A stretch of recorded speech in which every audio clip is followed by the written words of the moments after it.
Hello.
Yo, hello everybody, and welcome to the stream.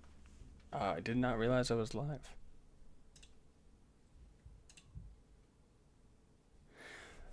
What's up, Mega Big Bad? And Raven says hi. Hello, Raven. Comment. What are you commenting about?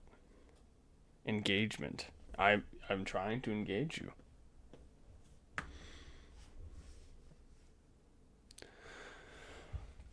All right, welcome to the stream, everybody. Today we're going to be watching and reacting to a game between the Detroit Lions and the Indianapolis Colts. The venue today is at Lucas Oil Stadium. And the stakes, well, the Detroit Lions have been dominant, especially in the AFC South. I mean, we barely edged by the Texans, but we dominated the Titans earlier in the year.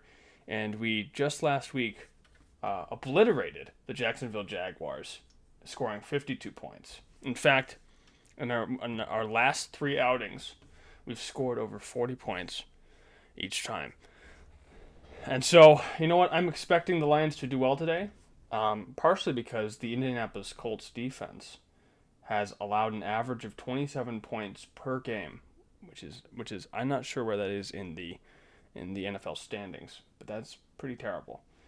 While the Lions are averaging some of the highest points scored per game in the league, I believe first in the NFL. And so I'm expecting nothing but a dominant win here today. And nothing but a dominant win here today, and so it should be a fun one. Should be a fun one. We got Mega Big Bad in the chat. Thanks for joining. Appreciate you. Why don't you drop a like or a few more comments? It really helps out the channel, and I greatly appreciate it.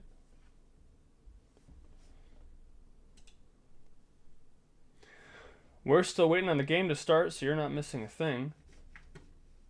I'll let you know when I have a time sync, and we can get this party started.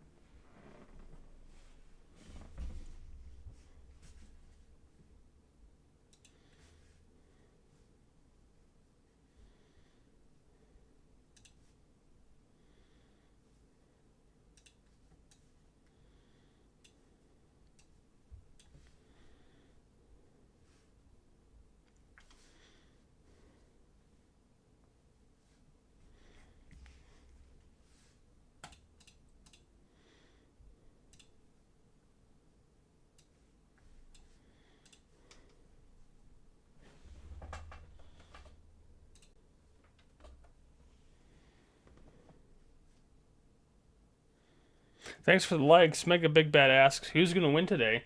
There's a saying in the NFL, any given Sunday. All of these teams have talent capable of winning these football games. But if we look at the statistics, the Detroit Lions should win this pretty dominantly. They're the heavy favorites, certainly. And when I mean heavy favorites, we're talking both in terms of the sports books and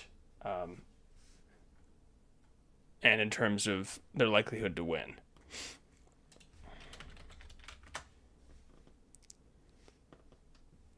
And so I think the Lions should definitely get a dominant win here today.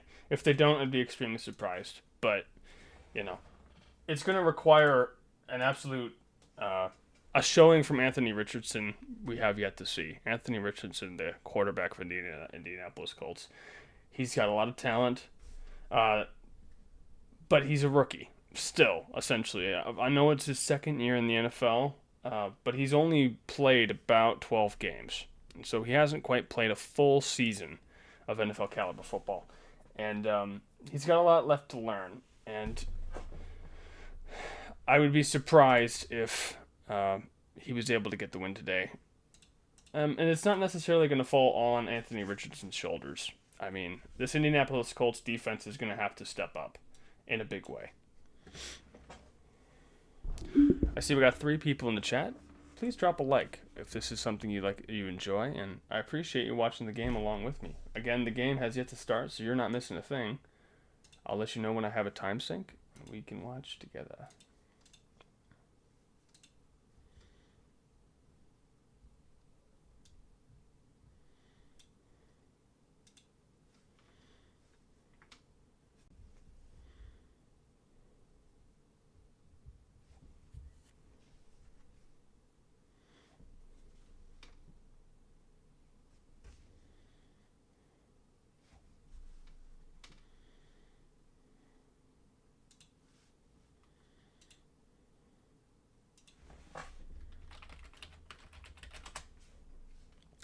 Okay, guys, I'm going to go real quick. I'll be right back. We'll be back for kickoff.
Hi to Kaylee Stutzman.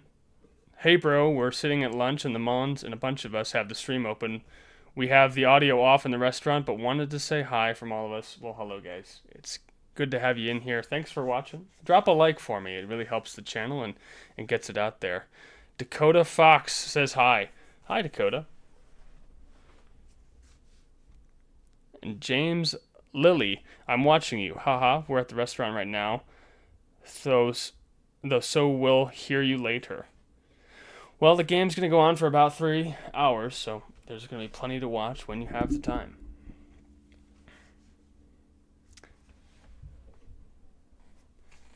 We're still on commercial, so you're not missing a thing.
As we approach kickoff today, the venue, Lucas Oil Stadium in Indianapolis, Indiana. The Lions are going to be taking on the Colts today with Anthony Richardson at quarterback for the Indianapolis Colts and Jared Goff at quarterback for the Detroit Lions. The Colts organization has been making some interesting decisions, having previously benched Anthony Richardson in favor of their previous backup, Joe Flacco. Joe Flacco they brought in on a 1-year, $12 million contract for this year specifically. And at one point declared that he was the favorite for not only the coaching staff but the locker room to give them the best chance at victory, per their words. After 3 less than showings from Joe Flacco, they decided to switch back to their developmental QB, Anthony Richardson. And that's exactly what it is. I mean, Indianapolis Colts fans should be excited from what they've seen from Anthony Richardson so far. He's had flash-in-the-pan kind of moments where he's showed this incredible talent and versatility that most quarterbacks don't have in the NFL. A combination of athleticism and a strong arm. His big weakness, most would agree, is his accuracy. I heard this saying, Anthony Richardson can make throws that 99% of quarterbacks can't make. But when it comes to the throws that 99% of quarterbacks can make, he misses most of those. And so there's a lot of potential. He's a young man, and it's a difficult position and the most important position on the field. And so Colts fans have a lot of reason to be excited. I don't think this team is going to be effective enough to beat the Detroit Lions today, especially because of the juggernaut we have in the backfield between Jahmyr Gibbs and David Montgomery. We're getting ready to kick it away here in Lucas Oil Stadium. The Colts have elected to receive the ball, and the kick is away. It's going to be recovered by Indianapolis, who's going to take a knee in the end zone. And that's going to start the first quarter of football.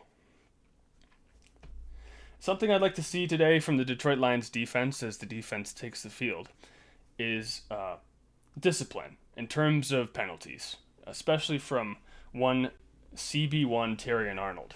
Terrion Arnold, earlier in the year, was one of the most flagged players in the NFL and was giving up pretty huge yardage from pass interference. I'd like to see some discipline today, and he has been better, admittedly.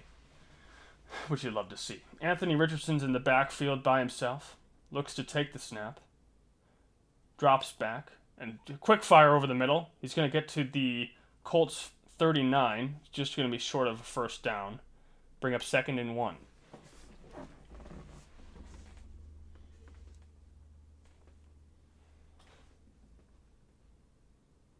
I think we're going to see a lot of play like that out of the Indianapolis Colts today. Making sure that Anthony Richardson just gets rid of the ball quickly. While this pass rush by the Detroit Lions is missing Aiden Hutchinson, the acquisition of Za'Darius Smith still makes this Detroit Lions D-line a threat. And Richardson keeps it, gets up to about the midfield, about the 50-yard line, and he'll go down for a first down. That's first down Colts. 14-12 to go in the first quarter.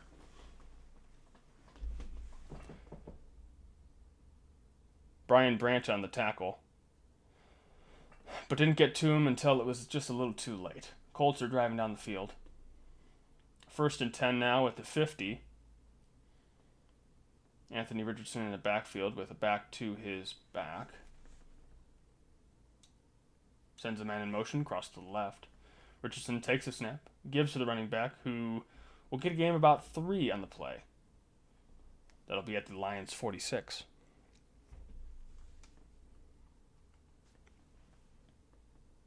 There's Jack Campbell on the tackle.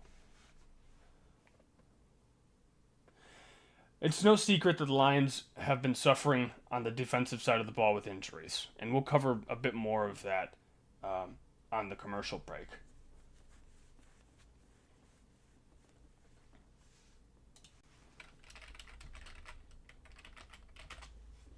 Anthony Richardson in the backfield takes the snap, gives to the running back. It's an end around. He's going to get to the 40, and that'll be a first down.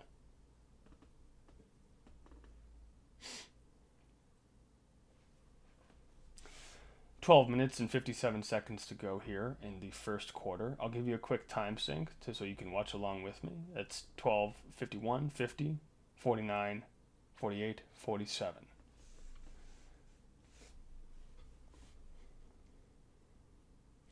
Indianapolis is showing some effectiveness on offense here.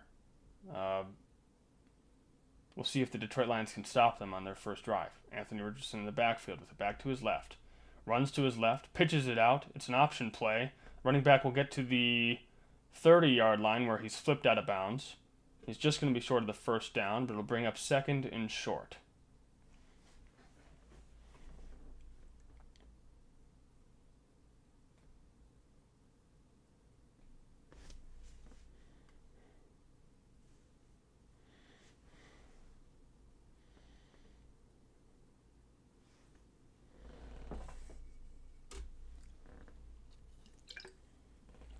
Richardson in the backfield. Running back lined up behind him. 2nd and 1. Richardson takes the snap, gives to the running back who gets up the middle. And forward progress is probably good for a first down, but he's stopped pretty much at the line of scrimmage. Nope, he'll be short. That's going to bring up 3rd and short. We'll see where they mark it. And the referee confirms it's 3rd and 1.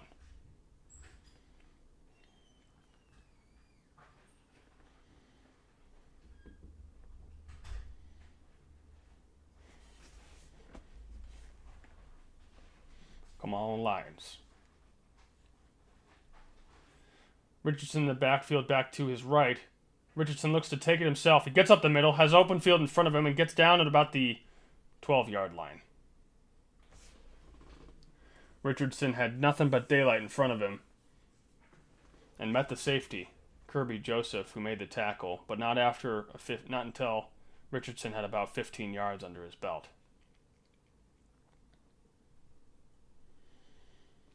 If there's one thing the Detroit Lions defense has been superb at both this year and last, is run defense. And it's surprising to see that the Colts are running the ball so effectively out of the gate here. Richardson in the backfield looks to take it himself across the left side. He's going to get to the 10, to the 5, and he's going to be brought down at the 3-yard line, just short of the first down. And Richardson's down. Never mind. Just took a moment. and he's all set.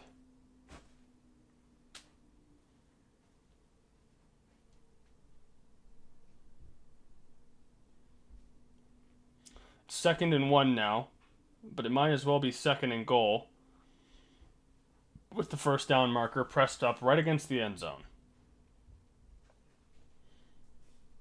Anthony Richardson in the backfield, back to his left. Takes a snap, gives to the RB, who's going to try to get up the middle, but gets stuffed at the line of scrimmage and won't get a gain there. It's going to bring up 3rd and 1. Oh boy.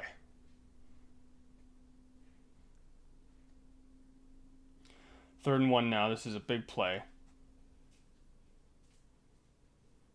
Big play.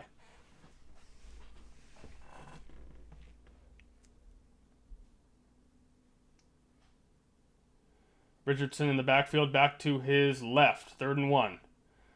Gives it to the running back. Nope, Richardson keeps it, who airs it out, and it's out the back of the end zone. That's going to bring up 4th and 1. And there's a flag on the field.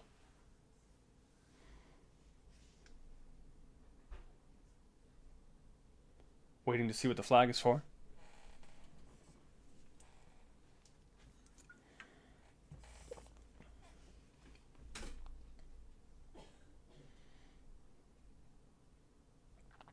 Refs are taking their sweet time, talking to the head coaches. And it's on the Colts. Ineligible receiver downfield. And the Lions are going to accept the penalty and replay 3rd down, backing up the Colts, I believe, about 10 yards.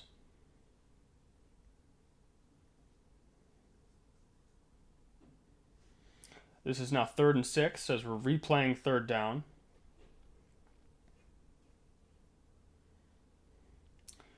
.9:01 to go in the first quarter. Richardson in the backfield with Taylor to his right.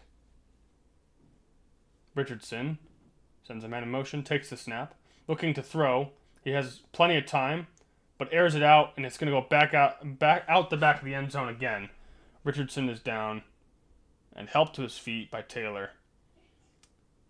Excellent stop by the Detroit Lions after a very effective drive by the Colts. And holy crap, the Lions' defensive lines, Adarius Smith in particular, got there fast. Excellent stop. And so we're going to hold them to 3 points here, assuming they make the kick. 27-yard attempt.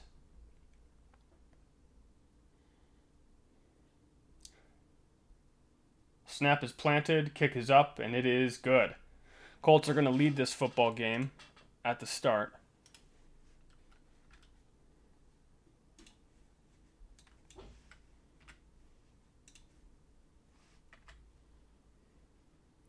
And now our high-powered Detroit offense is going to take the field.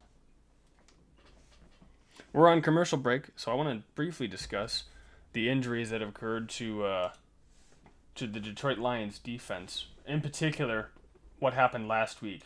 As many of you are aware, Alex Anzalone, one of our starting linebackers for the Detroit Lions, suffered a fractured forearm. And he is supposed to miss a significant amount of time. I believe they said about 6 to 8 weeks.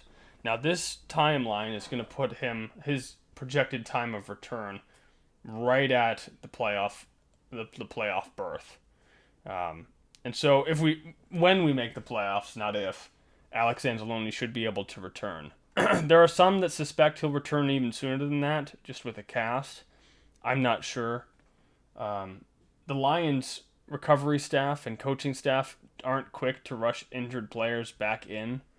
And I would suspect he'll be out until the doctors are confident he won't necessarily make that injury any worse.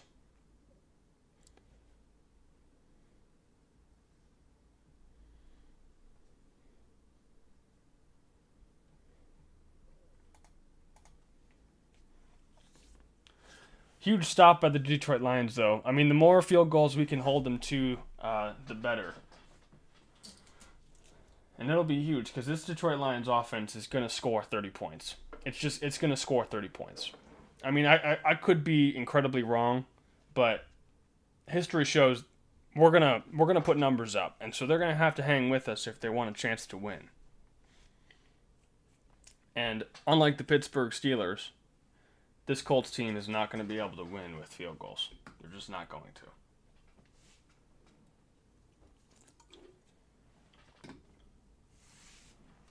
Now for the Detroit Lions offense, something that I'm expecting to see is a dominant run game, of course.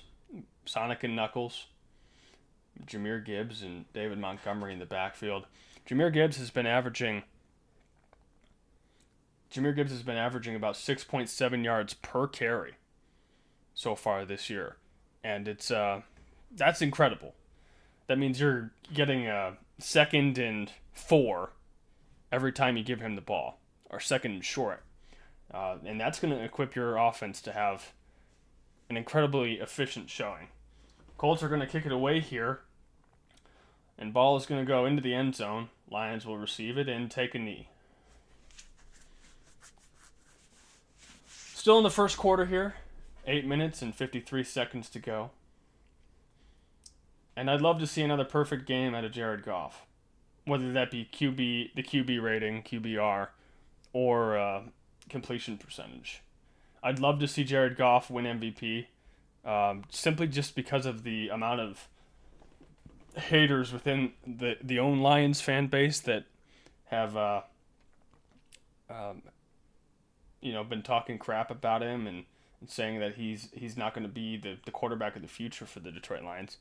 I just think it'd be an incredible story to be disowned by your head coach in Los Angeles for not being their guy, to not being able to take him all the way to the Super Bowl and win, and then win MVP 4 seasons later. I think that story would be incredible. Lions now 2nd and 8. Goff in the backfield. Montgomery to his right. Goff takes the snap. Quick throw to the sideline. That's going to be Sam Laporta, who's going to get a gain of about 7 on the play. It's going to bring up 3rd and short.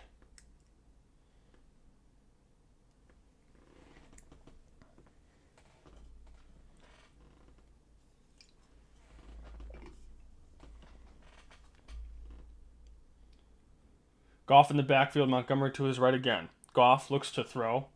Scans the field. Plenty of time. Dumps it off to Jamison Williams, who seems to have enough for a first down. At least he's convinced so.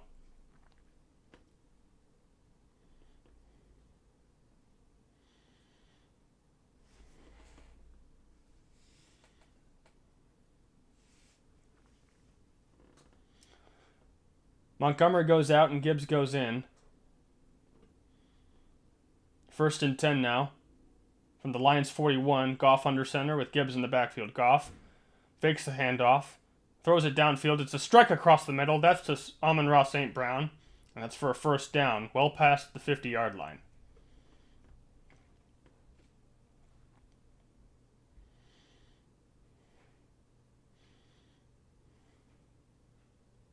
Excellent play. And Goff throwing a little bit of a wobbly duck there, but it was right where it needed to be.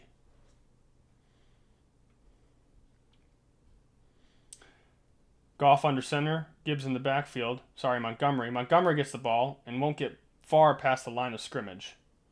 It'll be a gain of probably 2 on the play. Gain of 1. Bring up 2nd and 9.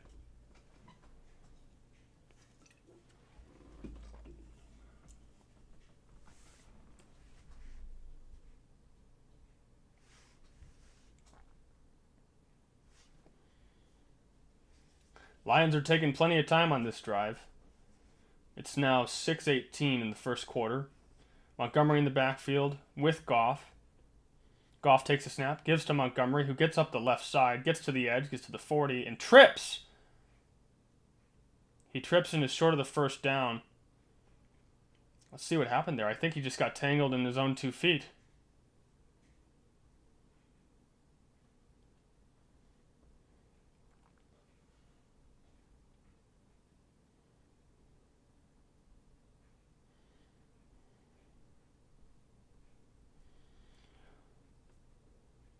Third and 3 now.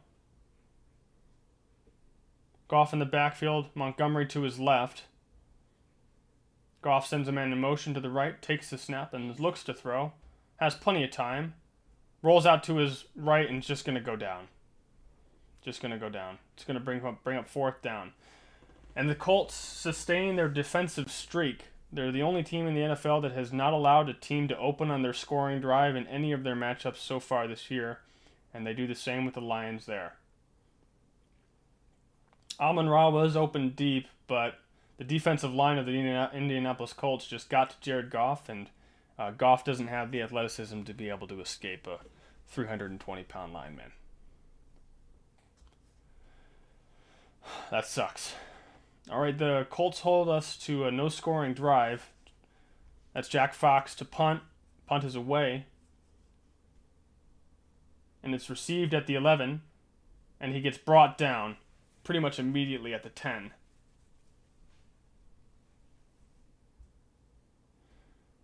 All right, well, Lions have a slow start, but that doesn't mean they won't get the engine running quick. You have to be careful because Jameson Williams is an extraordinary weapon for the Detroit Lions. I mean, just last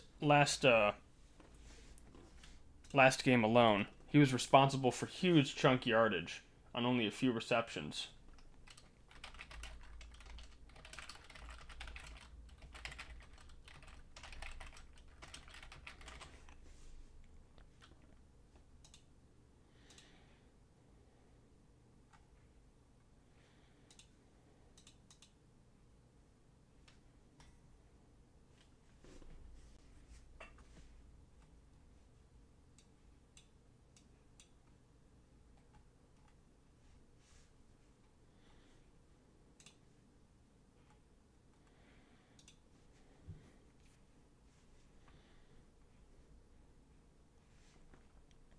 Now, Jameson Williams against the Jags was extraordinarily effective. He had only 4 receptions for 124 yards, meaning that every time he got the ball, he averaged around 31 yards a play.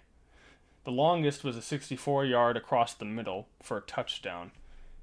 And so, when it comes to this Lions offense, there isn't much you need to worry about. This team can get hot and get explosive very quickly. I mean, we saw that against the Texans. While I was watching the Texans game, I told our audience, I don't need to see them win. At halftime, I told them I don't need to see them win. I just need them to show us resiliency. Show us that they have the grit that they're talking about. They don't have to win the game, but I want to see them score points despite being ineffective in the first half of the Texans game. And they did that and more. I mean, they showed up and immediately this Detroit Lions offense was able to cover what was at one point a nearly 20 point deficit between them and the Texans, and we were able to get the win. So it's discouraging to watch your team get stopped on the first drive, but this Lions offense is hot enough to get this rolling pretty much on any offensive drive. Thanks to everyone who has joined or is joining currently for the stream. If you could drop a like for me, that would be great. It helps me out. Indianapolis Colts now starting their drive on their own 10. Anthony Richardson in the backfield with Taylor to his back. Richardson takes a snap and gives to Taylor, who gets met in the backfield with resistance, but is able to get back to the line of scrimmage, and maybe even a gain of about 2 on the play. Bring up 2nd and 8.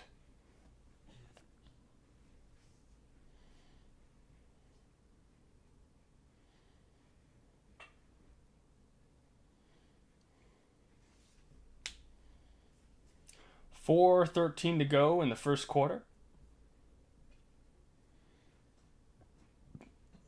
2nd and 8. Richardson scanning the defense, has Taylor in the backfield. Richardson takes the snap and fakes the give to Taylor. Looking downfield, he throws, airs this one out, open man downfield, and just overthrew him.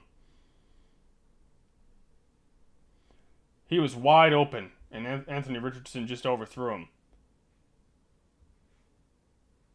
That's Alec Pierce, and it just barely hit his fingertips. burnt his man Vildor. Vildor was on the coverage, man coverage, and just got burnt. They're not going to see too many opportunities like that. It's frustrating to watch your quarterback overthrow.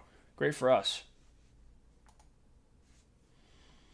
Richardson in the backfield, back to his left. It's 3rd and 8 at their own 12. Richardson steps back, strike across the middle, and that's going to be good for a first down. Gain of about 9 on the play.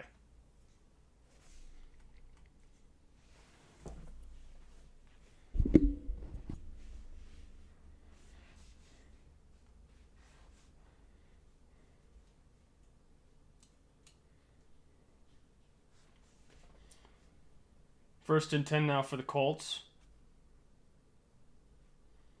At their own 20. Richardson in the backfield with Taylor to his backside. Richardson takes the snap, fakes the give, and looking to throw, airs one out downfield. Man wide open, and tackled at the 40-yard line of the Detroit Lions. Oh boy. Oh boy.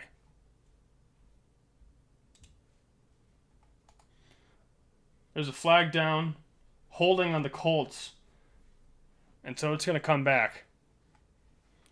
Lions get bailed out by a holding on by the offensive lineman.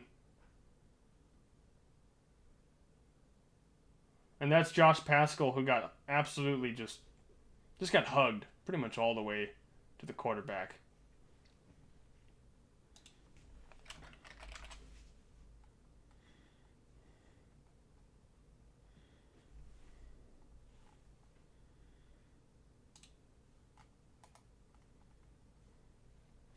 Richardson now at his own 10, gives to Taylor, who tries to get up the right side, and is going to be brought down just about a yard past the line of scrimmage. It'll be a gain of 1. Make it 2nd and 9.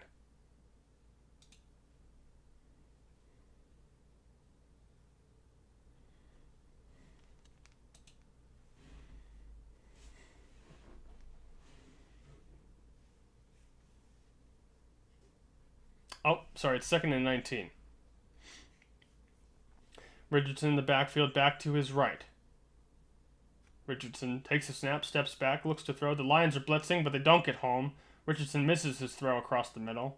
Had another open man. It's going to bring up 3rd and 19.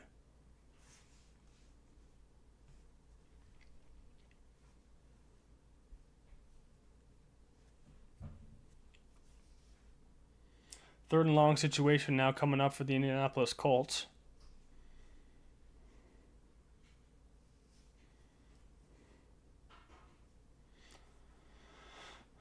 Richardson in the backfield with Taylor to his left. It's 3rd and 19 now. Richardson gives to Taylor, who tries to get up the middle, and will get a gain of 2 on the play. Nothing really gained there. It'll bring up 4th and long.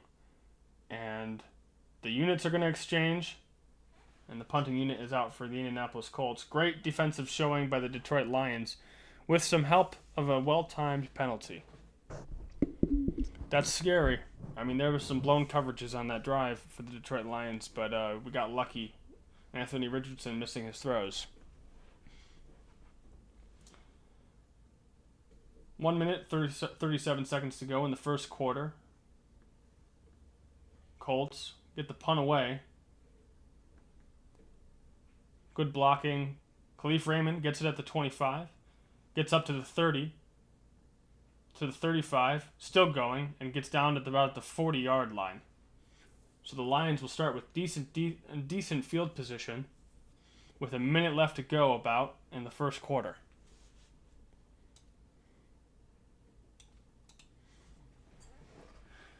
Well, we need to see some more production on offense. The offensive line has seemingly been protecting Jared Goff pretty well.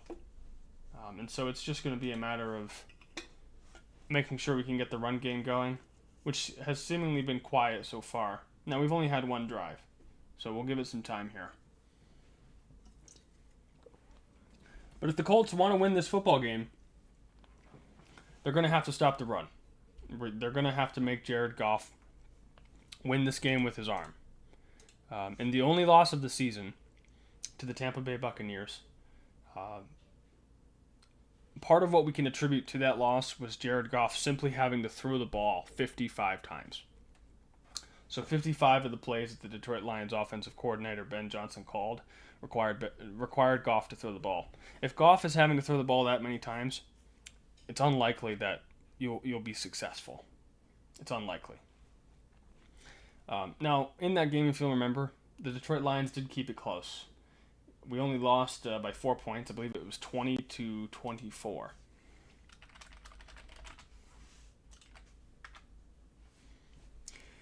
Now to check in with scores around the league. Currently, the Titans and the Texans are playing in an AFC South matchup. And the Texans are just barely winning with 3 minutes to go in the first quarter. Texans are winning 7-3.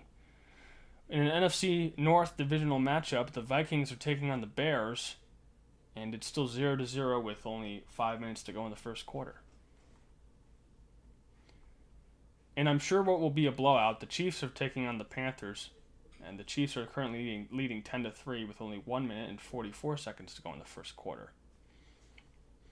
We have plenty of scoreless games, with the Patriots and Dolphins having a scoreless game at the end of the first quarter, and the Bears and Vikings having a scoreless game at the end of the first quarter.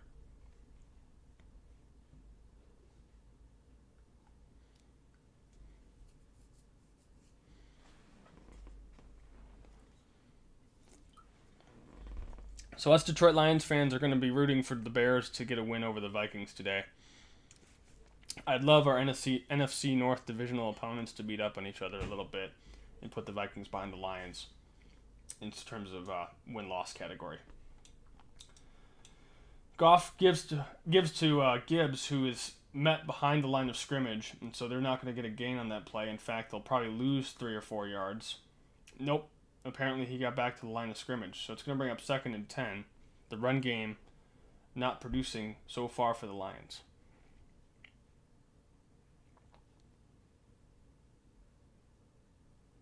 Second and 10 now for the Detroit Lions at their own 40. Goff in the backfield, Gibbs to his right. Goff takes the snap, has a clean pocket, rolls to his left, and throws across the middle. That's to Tim Patrick, who's to the 40, to the 35, and runs out of bounds. That's going to be a great gain. Tim Patrick, acquired from the Denver Broncos in the offseason, for a nice gain. Goff had to get mobile, which is not his forte, and throwing on the run, gets it right to Tim Patrick in stride, who gets up the field for a good gain of about 20 on the play. And of course, you see the Detroit Lions wide receivers getting downfield to block for their man. Unfortunately, not being able to get there and do much. But it was a great gain.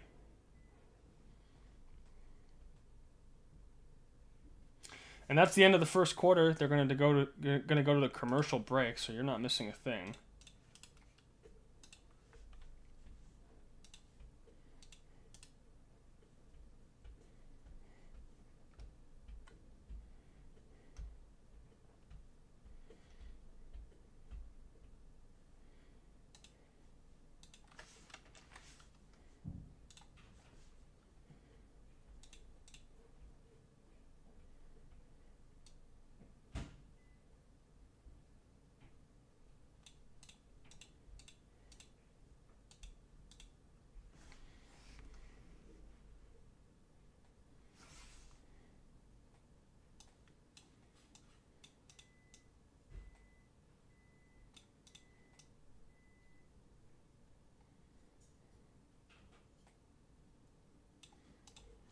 We're on commercial break, so you're not missing a thing. If you're joining us for the first time today, please drop a like or leave a comment. Let me know what you like, what you don't. I always appreciate the constructive criticism. And let me know who your favorite Detroit Lions player is. For me, as a Michigan native myself, I'm a big fan of Aiden Hutchinson, who's going to be out for the foreseeable future. I don't even know if we'll see him for the Super Bowl, but plenty of us are optimistic. So in the chat, let me know who your favorite player is.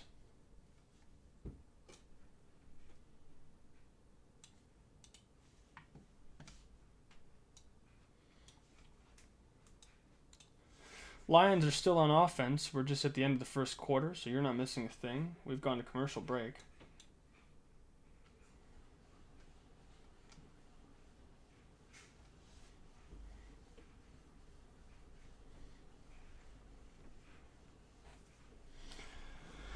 And back from commercial break, the Lions take the field. 1st and 10 now. 1st and 10 from the Colts 33. Goff under center. Fakes the give, looks to throw downfield, and has a man wide open, but it just overthrows him. That was Sam Laporta, and that's a bad miss by Goff. It was a big miss, and one of the first times where he really just was off target, especially on the wide open man.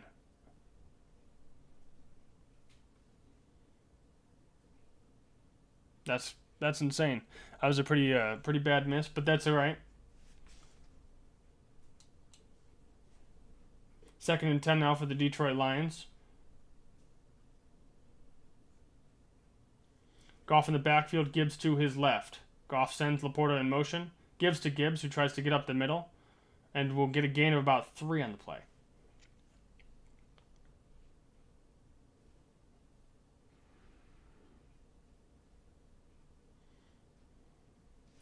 That's going to bring up 3rd down now for the Lions. It's going to be 3rd and 8.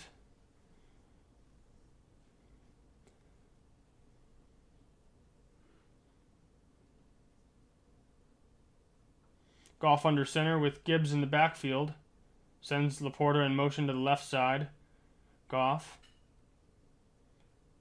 takes the snap and gives to Gibbs, who gets up the middle for a good gain. He's going to have the 1st down and more. Gets to the 20-yard line, is pushed by his offensive line down to the 14 of the Indianapolis Colts. That's a 1st down, Detroit Lions. Excellent run. Gibbs has got to be one of the most explosive running backs in the NFL. I wouldn't say he's one of the most elite, but with his youth and his quick ability, he's just a stud of a running back. It's always exciting to see him get the ball. We're now 1st and 10 again.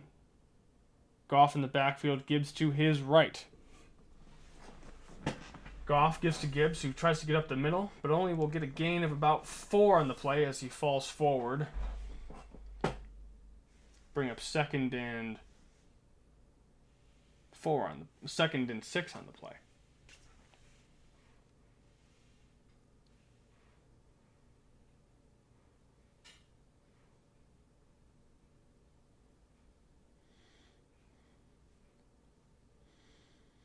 Second and 6 now from the Indianapolis Colts 11. Goff in the backfield, Gibbs to his right. Goff looks to throw. Strike across the middle. That's to Amon-Ra for a 1st down. He's down to about the 2-yard line of the Colts. Excellent throw. It'll be 1st and goal now for the Detroit Lions. They hurry up here. Goff under center with Gibbs in the backfield. Goff gives to Gibbs, who tries to get up the middle, but will be stopped at the line of scrimmage. It'll bring up 2nd and goal. And we got flags on the field.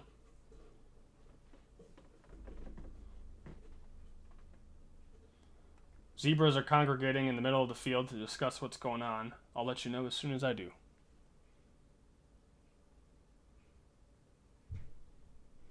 And it's a personal foul on Indianapolis.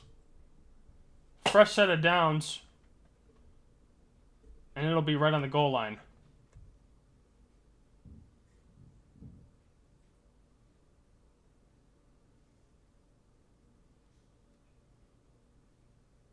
Not sure why they called that or felt the need to. He just barely jumped on top of the pile. On his own players. That's a weird call. Goff in the backfield with Gibbs to his right. 1st and goal. Goff gives to Gibbs, who gets up the left side and has room to breathe. He's in the end zone. That's a touchdown. And that's Jahmyr Gibbs' first score of the day. Lions get on the board.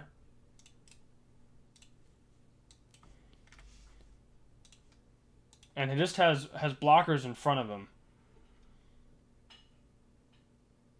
It was Graham Glasgow leading the way. And when you have a 320-pound offensive lineman between you and the person you got to tackle, good luck. There are a few people stronger and more athletic on the field than a Detroit offensive lineman. I mean, they're just beasts of men. And Jake Bates is going to put it through the uprights and turn this 6 into a 7. And so the Lions are going to get their first of many, I'm sure, score of the day. And that was excellent. So the key to that drive was just getting the running game going. We saw Jahmyr Gibbs get up the middle for a big gain. And a gain of about 11. And so, I mean, for us, it starts with the run game. We saw an unusual incompletion by Goff, trying to find Sam Laporta down the left side of the field. And so I think we're going to need to really lean on the run game today. It's not that Goff won't be effective later today, but to make sure that he's comfortable and that is comfortable in the pocket and can throw to the looks he likes, I think we're going to rely on the run game for at least most of the first half here until we can get to the locker room and diagnose what might not be clicking here on for Goff.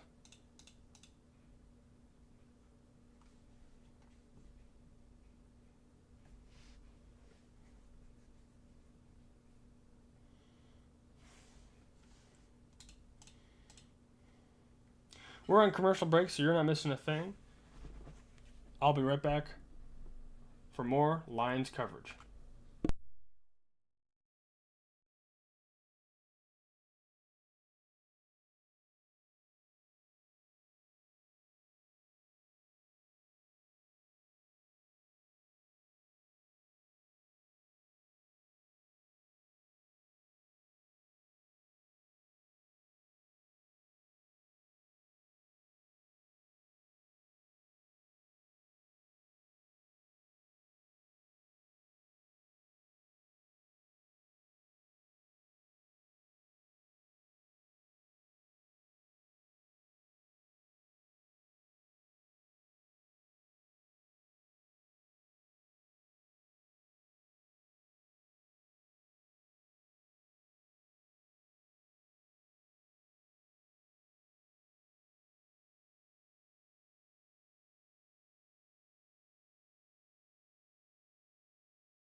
And we are back from commercial break.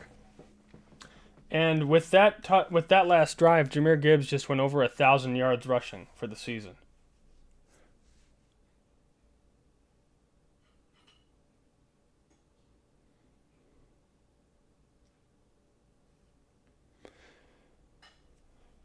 Jake Bates put the kick in the landing zone, and they're going to return that to the 23.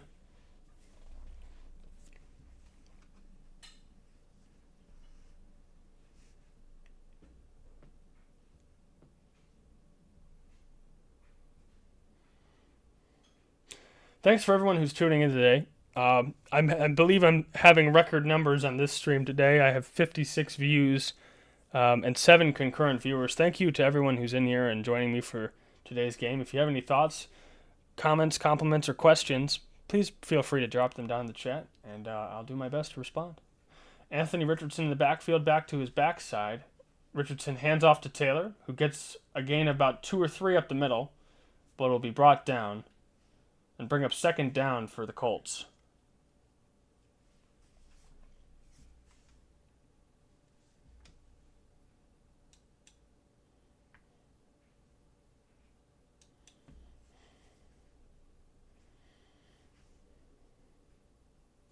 Second and 6 now for the Colts.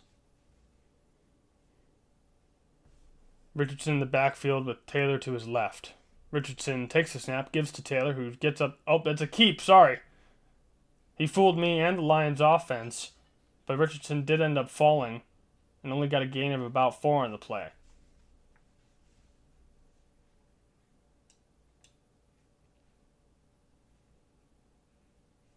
Third and 3 now for the Colts.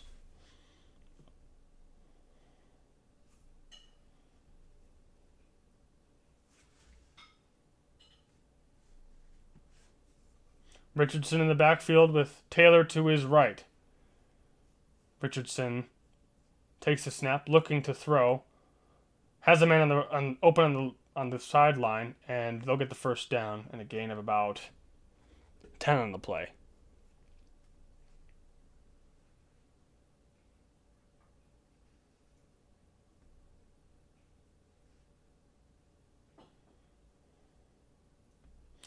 Richardson, 1st and 10 now from their own 41, looking to throw. Gets it down to the tight end, who's at midfield, and will go down just short of the first down line, bring up 2nd and 9.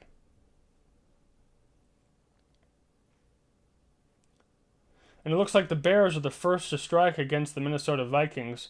They go up 7-0 at the beginning of the second quarter. You'd love to see that. I would like to put some more space between us and Minnesota if possible. Richardson in the backfield with Taylor to his left. Richardson takes the snap, looking to throw, airs it out downfield, has a man covered off the left side, but it's complete. It was a great throw by Richardson.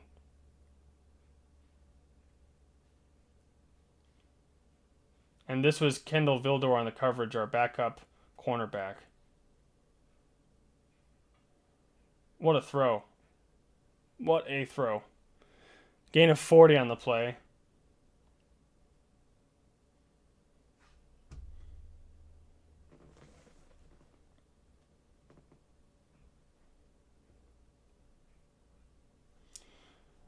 Vildor is in for the injured Terrion Arnold. Taylor gets up the middle, but won't even get back to the line of scrimmage. It'll probably be 2nd and 10. So Kendall Vildor is filling in for Terrion Arnold, who is out with injury.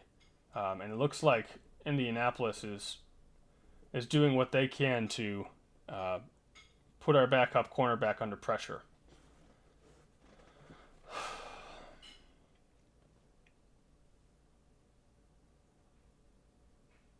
Colts in scoring position here, 2nd and 10, with the first down marker on the Detroit Lions 1-yard line. Richardson drops back, looks to throw, gets one across the middle, and that's dropped.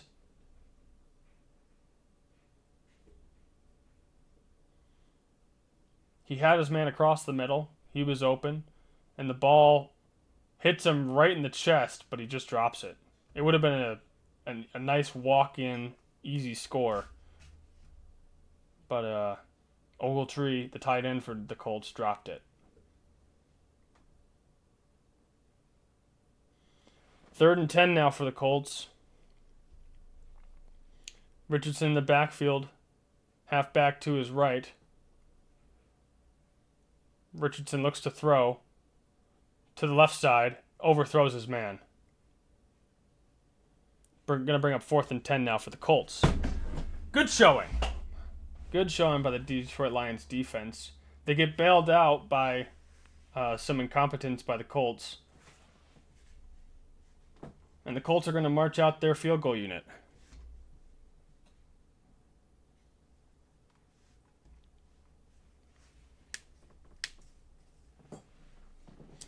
"29-yard field goal attempt for the Colts.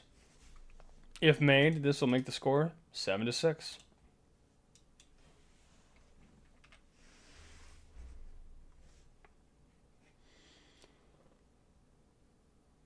The field goal is up, and it's good.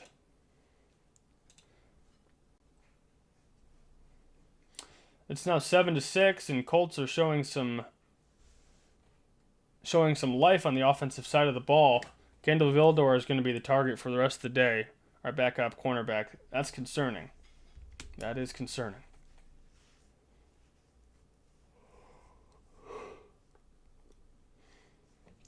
Well, the Detroit Lions offense is going to take the field. And so far, the Detroit Lions offense is good for about 86 yards in production to the Colts 146. If that stat line is going to have that large of a disparity, the Colts are going to be in this game. Goff so far on the day is going to be 5 of 6 for, I believe, about 64 yards. While Jahmyr Gibbs has 6 carries for 23 yards and 1 touchdown. And already today, I mean, we talked about this early in the pregame show. Anthony Richardson is a young QB, and he's missed a few crucial throws that could have easily made this football game 14-7. Easily. Now, one of his throws across the middle to his tight end, Ogletree, that's not on him. It was a drop by his tight end. Easily could have been a touchdown. But we've seen Richardson overthrow or underthrow or misthrow to his guys now 3 times. And so it's going to be if the Colts are going to want to win, they're going to have to hope that their quarterback can be a bit more accurate.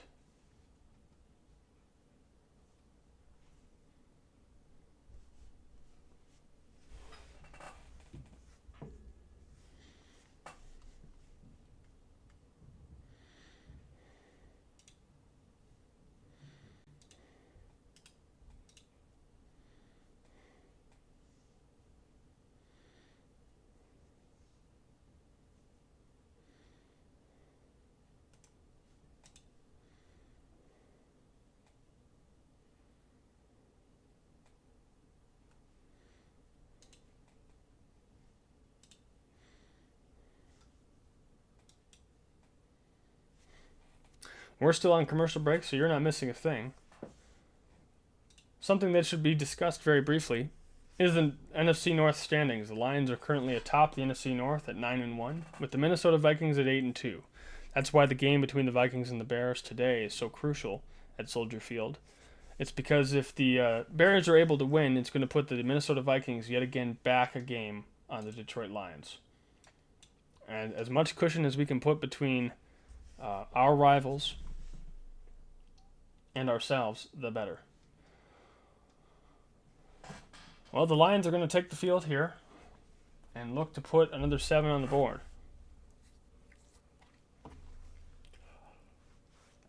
Amon-Ra is looking to extend a streak that he has going, which is in the last 8 games, he's scored a touchdown.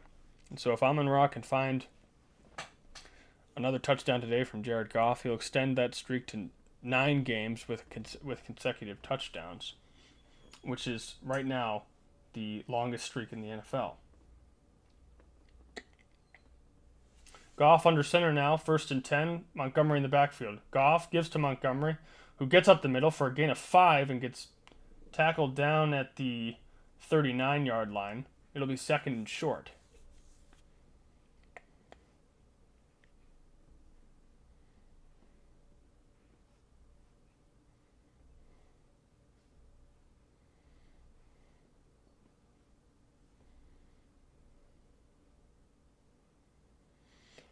Goff under center with Montgomery in the backfield. Goff fakes the give. It's a trick play. Looking downfield, doesn't have his read, steps up, fires across the middle, and that's going to be to Tim Patrick again for a 1st down.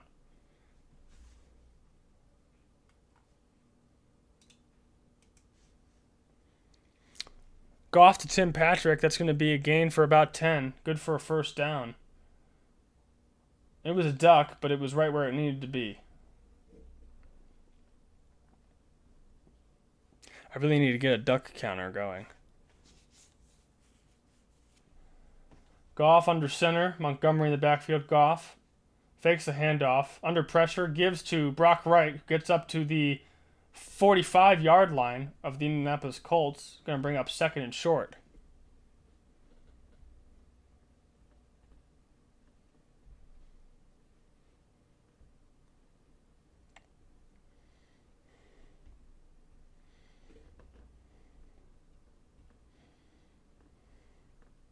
Second and 2 now for the Detroit Lions at the Indianapolis Colts 44-yard line. Goff under center, Montgomery in the backfield. Fakes the handoff, looking downfield, quick strike. That's to Jameson Williams, who gets brought down around the 23-yard line. And that'll be Williams for 21 there. Excellent. And that was a quick strike across the middle. He was wide open. And he does what he does. Elusive, difficult to bring down. And it gets a good gain for the Detroit Lions. Lions are rolling now on offense.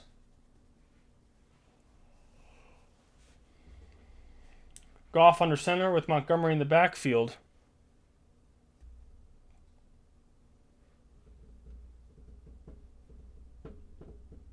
Goff gives to Montgomery, who tries to get up the middle and gets a gain of probably 3 on the play. Bring up 2nd and 7.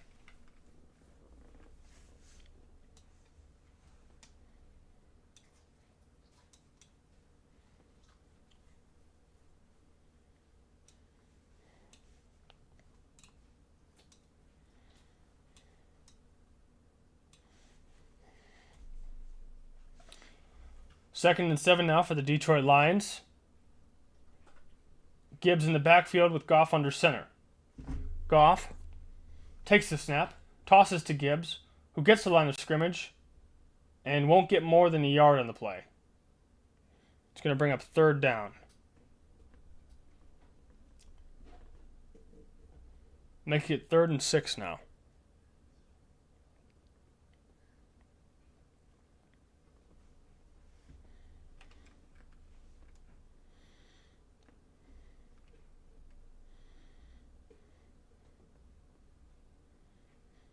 Goff in the backfield now.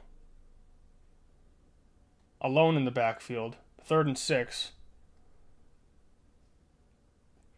Takes the snap. Oh, gives to Montgomery, who is at his left. Montgomery powers forward for the 1st down and some more. With a second effort, Montgomery gets down to the Indianapolis 5-yard line for a gain of 13 on the play. It's going to be 1st down Lions within scoring territory here.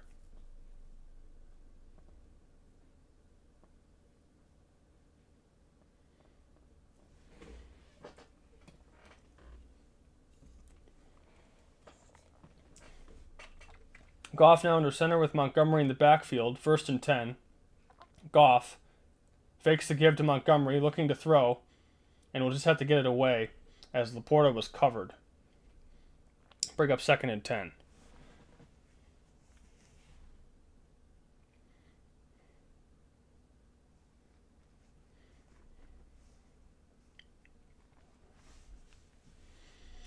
Three minutes and 40 seconds to go now in the second quarter. Detroit Lions lead by 7 to the Colts 6. It's going to be 2nd and goal now with Goff in the backfield, Montgomery to his right. Goff takes the snap, gives to Montgomery, who tries to get up the middle, and has daylight and is in scoring range. Did he get it? Touchdown, Detroit Lions. Excellent play. And now both running backs have scored on the day, both having dominant drives. And we talked about this earlier in the day. The key to the success here for the Detroit Lions is going to start with the run game.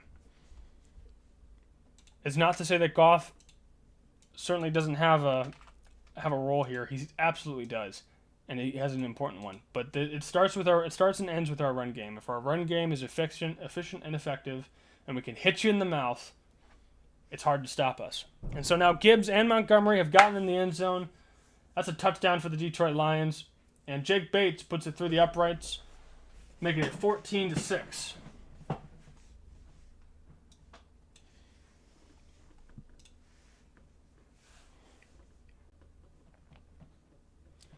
Montgomery now with 7 carries and 39 yards and a touchdown. And Goff is now 8 of 10 for 98 yards. So both the running and passing game are effective and efficient. Looking at scores from around the league now, checking back in on the Vikings and Bears, they're tied 7-7 with 9 minutes and 25 seconds to go in their second quarter. Titans have pulled ahead of the Texans in a shocking showing, 17-7. The Titans are leading that game. And they have about 7 minutes to go in the second quarter. That is incredible. That's certainly not what I picked. The Commanders are leading the Cowboys right now, 3-0 with 10 minutes to go in the second quarter. And the Dolphins are beating on the Patriots. It's 14-0. Panthers are keeping it a close game with the Chiefs, 13-6 with 5 minutes to go in the second quarter. And the Bucks are kicking the crap out of the Giants, 17-0. 5 minutes to go in the second quarter.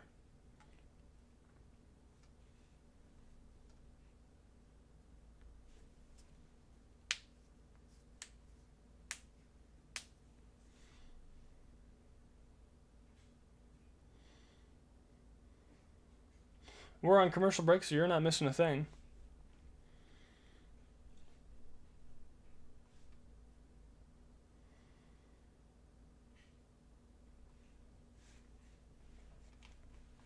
We currently have 6 concurrent viewers here in the chat. Feel free to drop a like. It really helps me out. Or subscribe if you like what you see here and you want to listen and react along with me. I appreciate everyone in here. Whether you're in here for the first time or you're a frequent viewer, I appreciate your presence.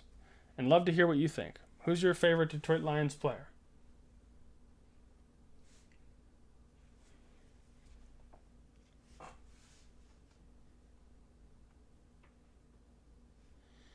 Last scoring drive was only 9 plays for 70 yards, but took 4 minutes and 42 seconds off the game clock.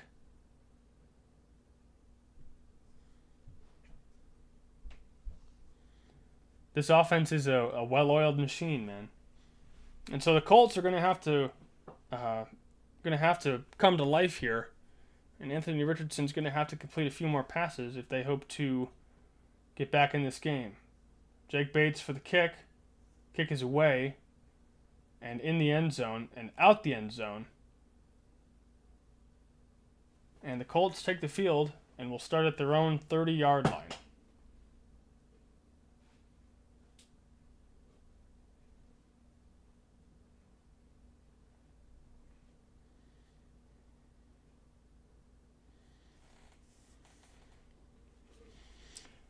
(14-6) with 3 minutes to go in the second quarter. Scoring is going to be critical here for the Colts as the Detroit Lions get the football at the start of the next half.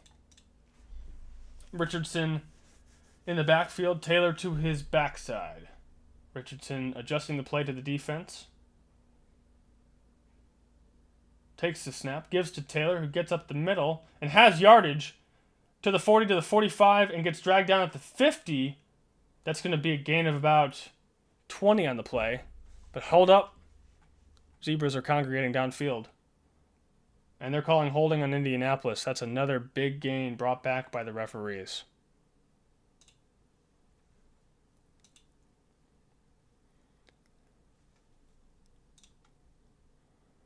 So that's an offensive holding against DJ Reader. Wow. And so another big play brought back by the Colts. Brought back by a penalty for the Colts. It's going to be 1st and 20 now.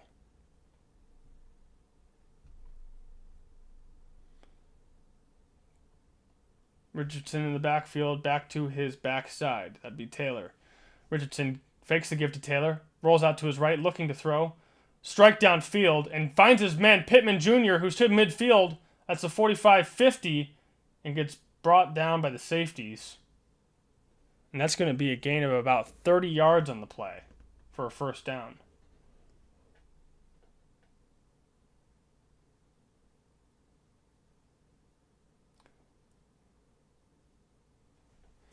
And Branch goes for a big hit instead of making the tackle. Pittman Jr. withholds it and withstands it and gets a big gain on the play.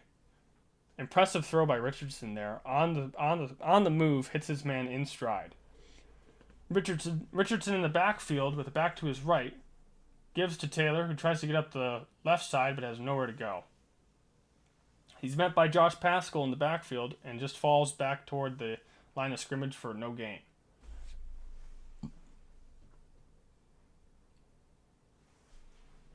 Second and 10 now for the Colts. And it's going to wind down to the 2-minute warning here. We're going to go to commercial break.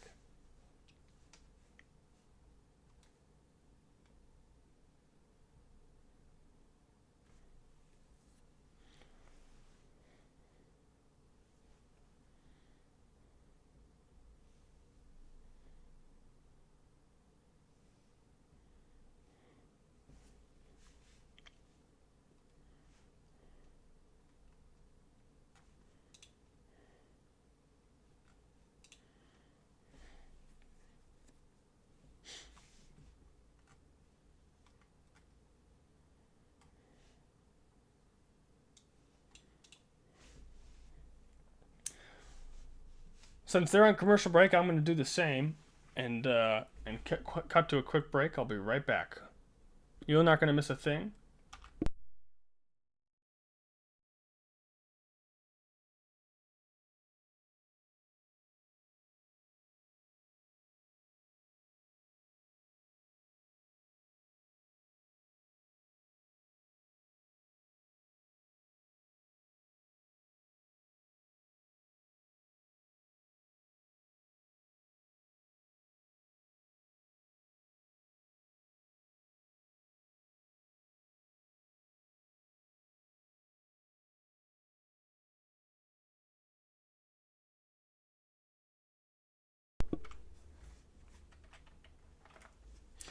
And we are back. They're still on commercial break.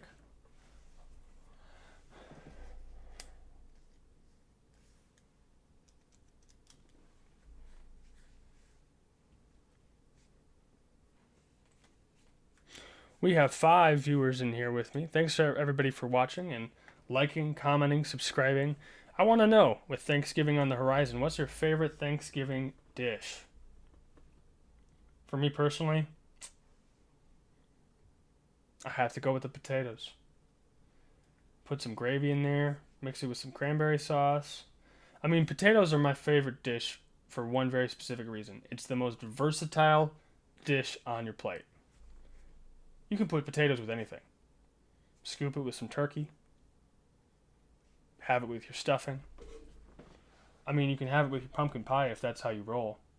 But it's delicious. If it's well seasoned, it pairs with everything on your plate.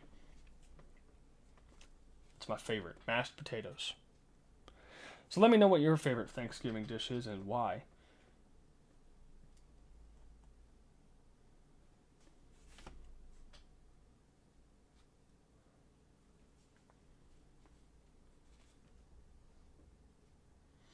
Colts now, 2nd and 10 at their own 49. At midfield, Richardson takes a snap, looking to throw. Throws down the right side and just overthrows his man. Kirby Joseph was there. And even if he did hit his man, Kirby Joseph was right there for the tackle. It's good coverage. And so it'll bring up 3rd and 10 now with the Colts at their own 49.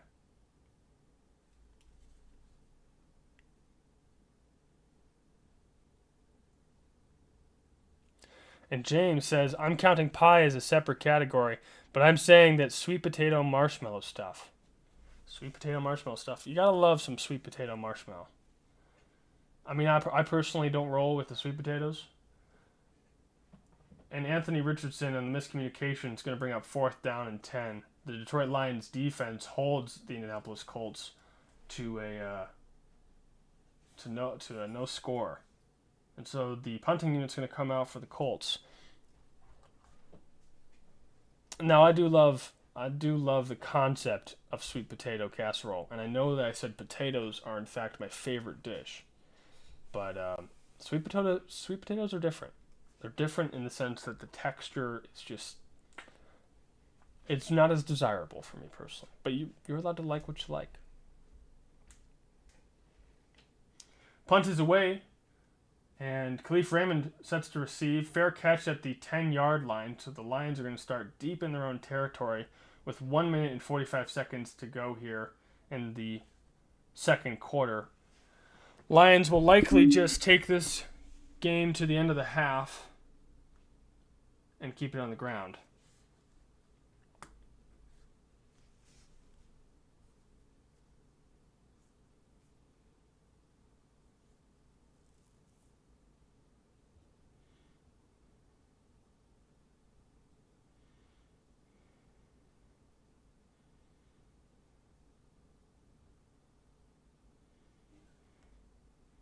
We're on commercial break, so you're not missing a thing.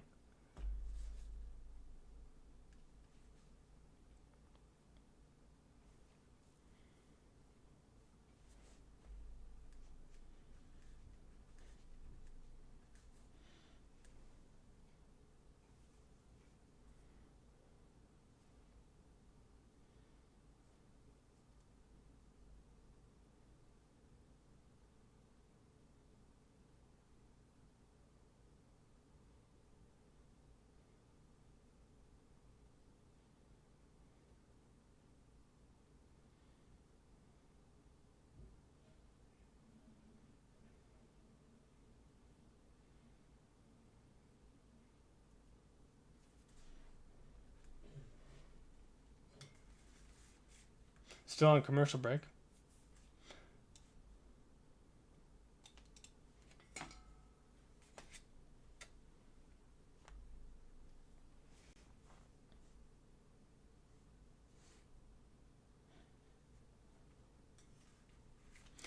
What I'd like to see them try, I know that they're probably going to just run the clock out and keep the ball on the ground, but I'd love to see a deep shot to Jameson Williams. Just one deep shot.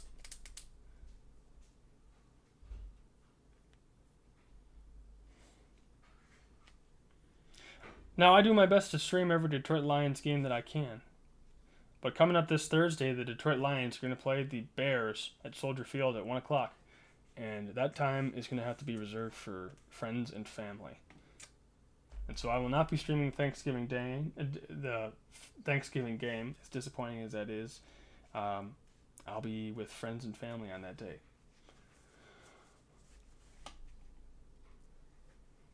Goff now in the backfield, alone. Goff, it looks like they might take a shot here. Steps back, clean pocket, strike across the middle. That's to Tim Patrick, who's going to be, to Jameson Williams. They're going to be short and bring up second down here. Clock is running. 1 minute and 30 seconds to go in the second quarter. Lions don't seem to be relenting. It looks like they're going to want to try to put it in the end zone before the end of the half. 1 minute, 19 seconds to go here. Goff in the backfield with Gibbs to his right. Goff gives to Gibbs, who takes it on the ground and will get the first down, brought down after a gain of about 6.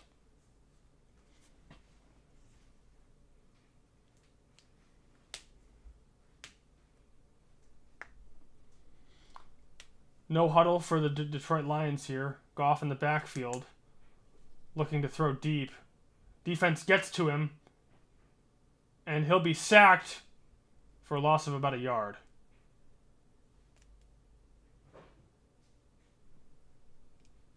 Second and 11, Lions use a timeout. Goff got walloped in the end of that play.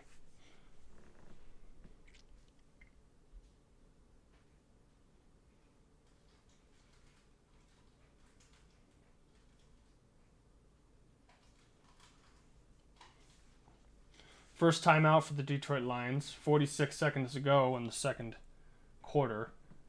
Second and 11. Looks like the Lions are trying to do the deep shot.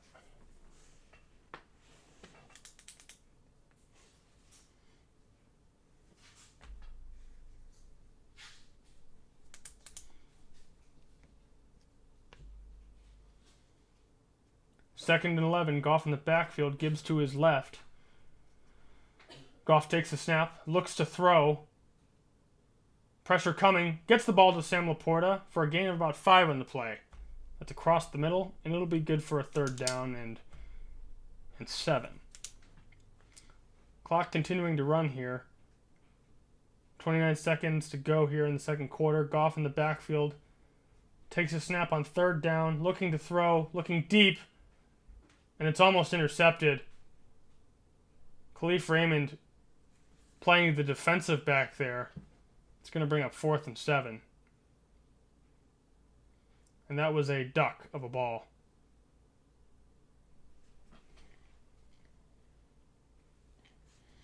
Khalif Raymond was the only thing that prevented that ball from being intercepted. And the Colts hold the Lions to a 4th down here. Jack Fox on the punt. And the refs are blowing the play dead. There's a flag on the field. Zebras are congregating at the middle of the field.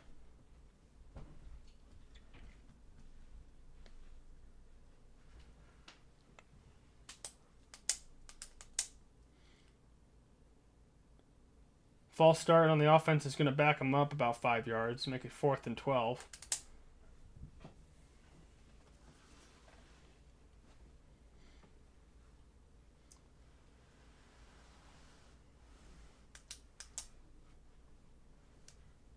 And they're going to redo the punt. Colts may get more favorable field position from that penalty, but it shouldn't be that big a difference. Only 20 seconds to go here now in the second quarter.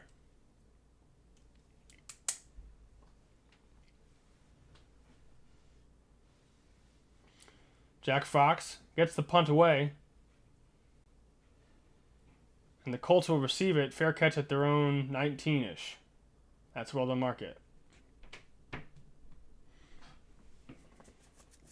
Now the Colts have an opportunity here if they want to take a deep shot at the end zone. They certainly have the arm for it under Anthony Richardson. But do they have the accuracy?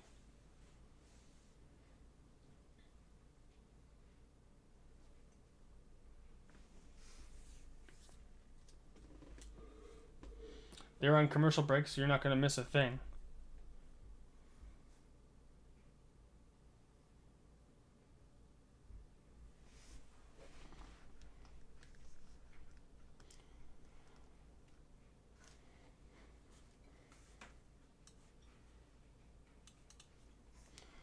Colts have the ball. Richardson is just under center there.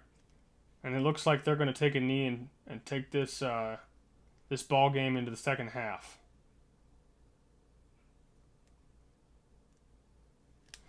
Richardson takes the knee and they march off to the locker room. Lions are going to have plenty to figure out as it's 14-6. Offense has been effective and the defense has held Indianapolis to only 2 field goals. Goff, as of right now, is 10 of 13 on the day for 111 passing yards to Anthony Richardson's 117, while Richardson only has completed 7 of his 14 throws.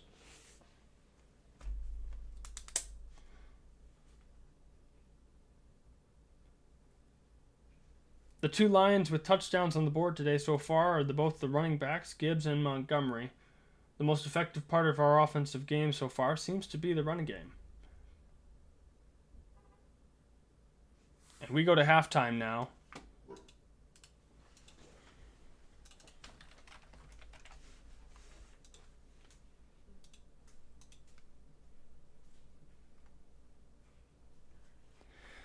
With over 3 viewers currently in the chat and 75 views total, this is a record for me and my channel. I greatly appreciate everyone that's tuned in thus far and dropped a like or a subscribe. It helps me out and allows me to, if people can love what I do and appreciate what I do, I do this because I love it. I love football. I'm going to talk about it, and so I might as well do it in front of an audience of people that also enjoy the game. I appreciate you tuning in and watching along with me. Now it seems that the Vikings did respond to the Bears, making it 7-7,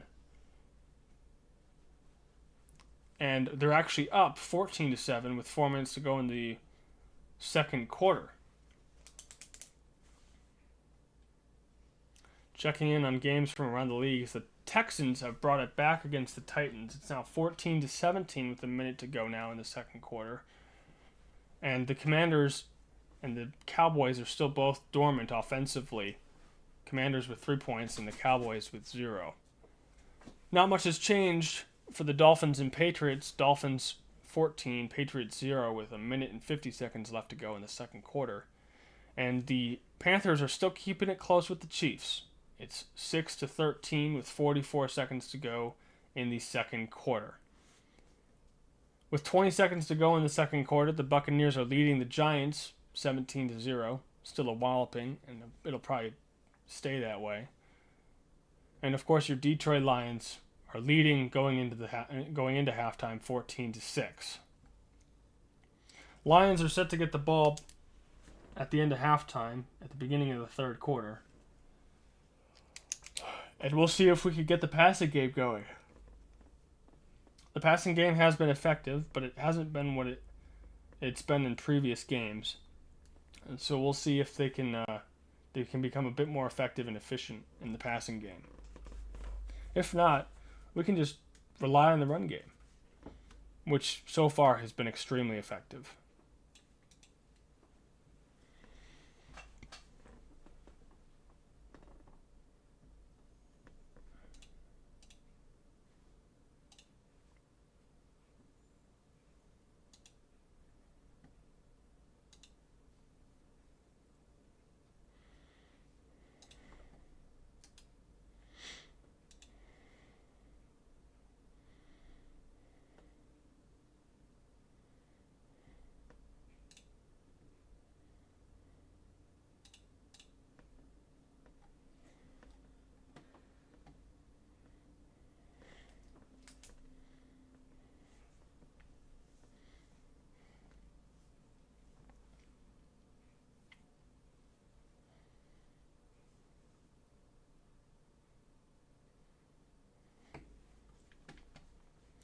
And we're at halftime right now, so while they're at halftime, I'm also going to take a quick break to use the bathroom and do what I need to do. I'll be right back once with some more coverage and analysis before we kick off the third quarter.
And we're back.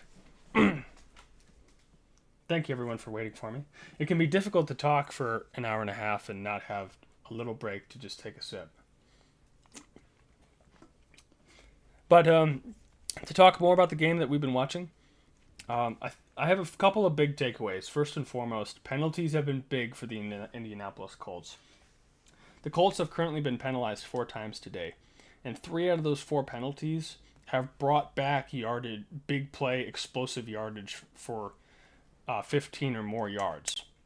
He had a big run up the middle for Taylor that was brought back by an offensive holding penalty, and a huge reception play brought back. It was to one of their wide receivers against Kendall Vildor. A huge reception for about 30 or 40 yards was brought back by a holding penalty on the offensive line. And so discipline has been shooting the Colts in the foot. It's rare to see penalties also ill-timed with large plays, but that's been what's killing the Colts. The Colts could very easily have a tie game, if not be leading this game, were it not for some critical penalties at critical points. And something that I'm encouraged by is so far the Lions don't have any turnovers. When we were watching the Texans game, something that was extraordinarily concerning as a Detroit Lions fan was watching some of it was fluke, some of it was a lack of discipline. 5 interceptions is a terrible stat on any quarterback's resume. And so to see no interceptions, at least, well, there was one that was close, but to see no interceptions by Goff, to see that he's taking care of the ball, he's taking a sack when he needs to take a sack instead of trying to play hero ball. Goff is a great quarterback, but he's not a hero ball kind of guy. He's not the kind of guy that's going to be able to get away from the pressure and throw it across his body down the field for 30 yards with the lineman at his back. He's just not that guy. Goff is a pocket passer that operates best under protection. We all know that. But we haven't seen any turnovers out of Goff yet today. I hope I didn't jinx him by talking about this. But Goff is taking care of the ball. He's taking care of the ball, and he's delivering when he needs to deliver, and that's big. A note for the Lions defense is the Lions defense pressure has been getting to Anthony Richardson, but Anthony Richardson is a mobile quarterback. So what you're going to probably see on the stat line is that the defensive line for the Detroit Lions isn't going to be able to get home and produce sacks against a quarterback like Anthony Richardson unless Anthony Richardson's got nowhere to go. But Richardson is athletic enough that if Josh Pascal coming off the edge or Zadarius Smith coming up the middle, if he senses that pressure coming, Richardson has the athletic capability to get out of trouble. And so the Lions haven't recorded a sack yet in this half, but I'm not particularly bothered by that, just given the nature of our opponent. If we were up against, say, a different quarterback like a Sam Darnold or even a Jordan Love or somebody a little less athletic but still very capable of running, and if we weren't getting sacks against those kinds of quarterbacks, I would be more concerned. But Richardson is as good as any quarterback in the league at getting out of pressure and getting out of bad situations when the pass protection breaks down. So that being said, I'm not too discouraged by the fact that the Detroit Lions don't have a sack yet today. But we are still accumulating some pressure. That being said, another thing of note is that the Detroit Lions' run offense so far has been more effective. I know we've belabored this point a bit, maybe too much at this point, but I'm going to harp on it because I think it's important.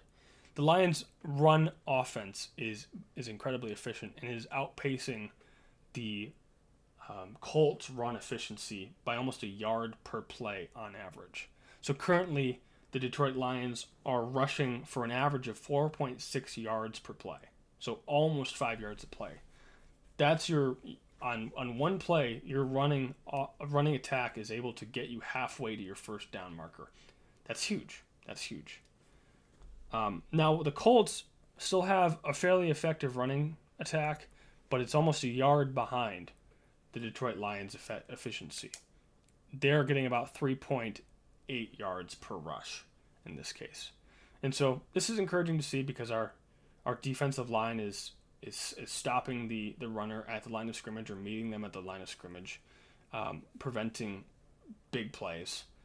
And so if we can continue to see a number like this, a disparity between the rushing attack for the Lions and a disparity for the rushing attack for the Colts, you're going to have Anthony Richardson under more pressure to make bigger throws. If your rushing attack isn't as effective, it's going to rely, and if you're playing from behind like the Colts are currently, there's going to be more pressure on the quarterback to make big throws, and offensive coordinators are going to have put the game on their quarterback's back as you need to score quickly with explosive plays down the field. That being said, another stat that jumps out to me that's impactful in this game is the Lions are disciplined in terms of penalties so far. The Lions have only been penalized once, and when they were penalized, they did not bring back a large gain, unlike we've seen for the Colts in their ill-timed penalties. And so if the Lions can keep doing what they've been doing, they should win this football game by a comfortable margin. The run game has to stay efficient and explosive. They need to stay disciplined on offense with penalties so they don't bring back large gains like the Colts have been doing. And they need to keep Anthony Richardson uncomfortable in the pocket. I do not think we're going to get a lot of sacks just given Richardson's athletic capability. But just keep pressuring him. Get him out of the pocket, make him uncomfortable, get him on the move. And if we continue to do that effectively, we should have no problem winning this football game. Well, the Lions have taken the field, and the Colts are getting ready to kick it away with Khalif Raymond in the backfield ready to receive. And that's going to go out the back, and the Lions are going to start their first drive of the third quarter from their own 30-yard line.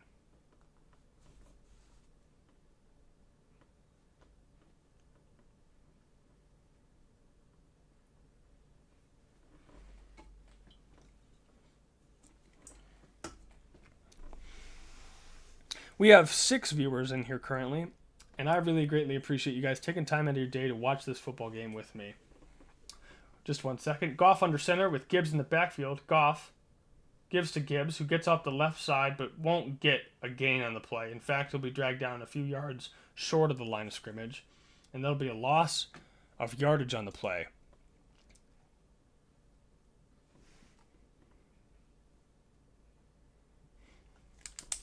That's going to be second and 12 now for the Detroit Lions. Goff in the backfield with Gibbs to his left now, second and 12 at their own 27. Goff gives to Gibbs, who gets up the middle and makes a man miss, and will only get a gain of about 5 on the play.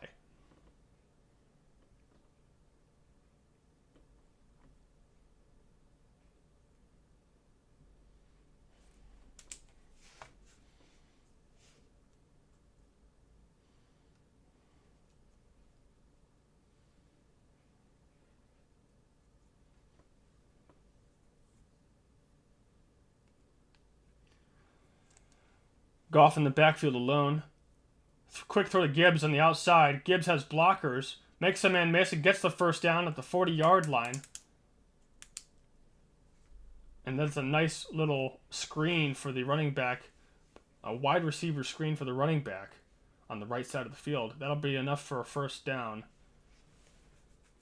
And it seems that the Detroit Lions caught the Colts off guard.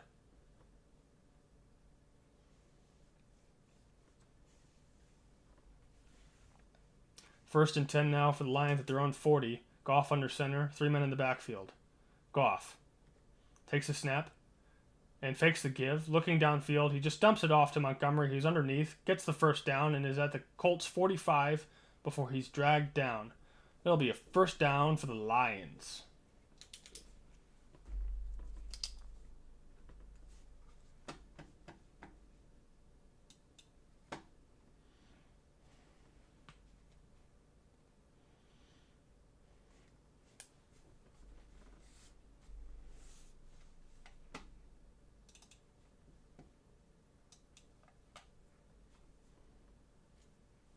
Goff is going to look to throw again. Dumps off to Montgomery, who makes a man miss and will get past the 40-yard line for a gain of probably 5 on the play. Make it 6. It's going to bring up 2nd and 4.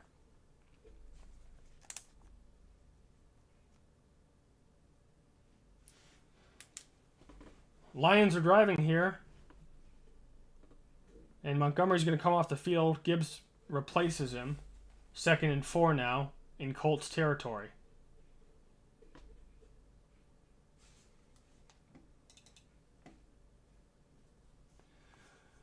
Goff under center with Gibbs in the backfield. 2nd and 4. Goff takes the snap, fakes the give, looking downfield, throws, and just overthrows Jameson Williams. It looked catchable. I believe it hit him in the hands. Williams was looking for the call for the penalty, but there are no flags. And Williams was under tight coverage. It's going to bring up 3rd down now and 4 for the Detroit Lions.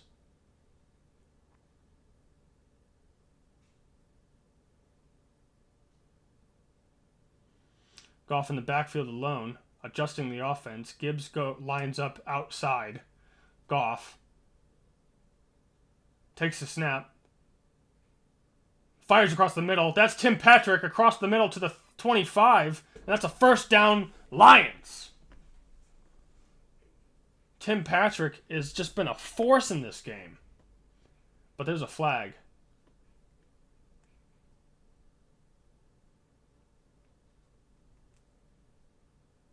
Refs are talking.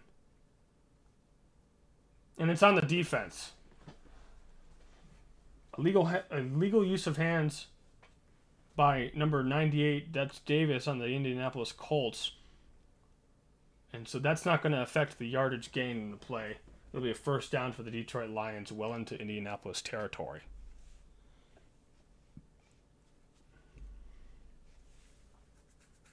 First and 10 now for the Lions at the Indianapolis 23. Goff under center with Gibbs in the backfield. Gibbs lines up now next to Goff on his right side. Sends Amon-Ra in motion to the right side. Goff in the backfield takes a snap.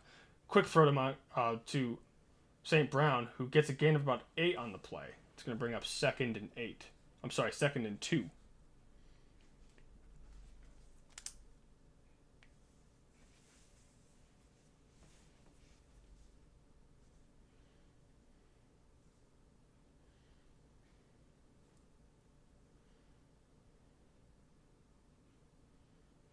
Second and 2 now for the Detroit Lions. Goff under center with Gibbs in the backfield. Goff fakes the give to Gibbs, looking downfield, dumps off to Sam Laporta, but he misses the throw just barely. It hits Laporta in the hands, but the throw is a little off. It's going to bring up 3rd and 2.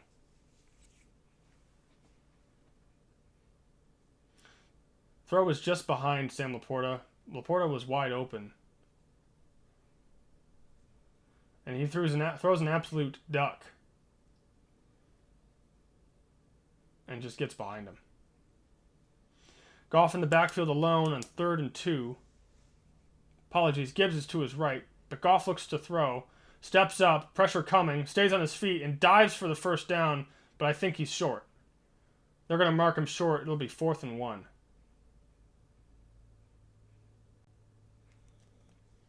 Pressure was coming that time from the Indianapolis Colts. They got home, made Goff uncomfortable, and Goff tried to take it off and do it himself. They're short, 4th and 1 now for the Lions into Indianapolis territory, and they're going to go for it. Lions are 10 of 15 on 4th down conversions so far this season. Let's see if they can make it 11 of 16. Goff under center, Montgomery in the backfield. You can trust it's going to him. Goff gives to Montgomery, who's met in the backfield with stiff resistance. It's Indianapolis ball. Turnover on downs for the Detroit Lions. They're now 10 of 16 for 4th downs this year. And that ball was going nowhere.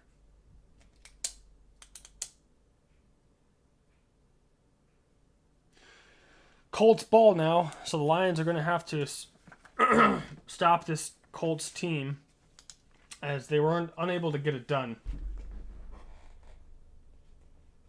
And it's still a close game. Still within a score, 14-6. It's going to be Colts ball.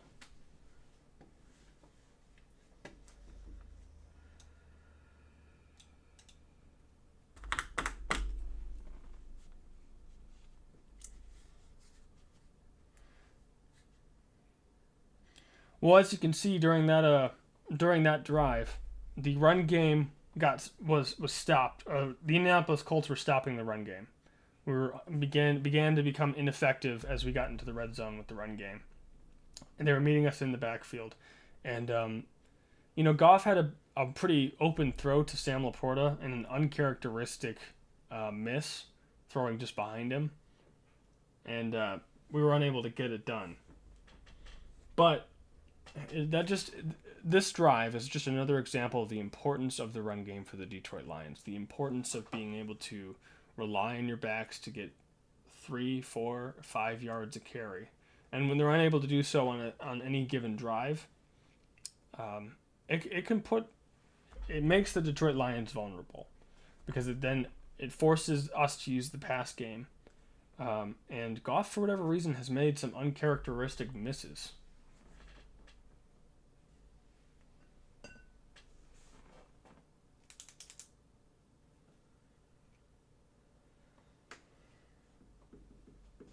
We're on commercial, so you're not missing a thing.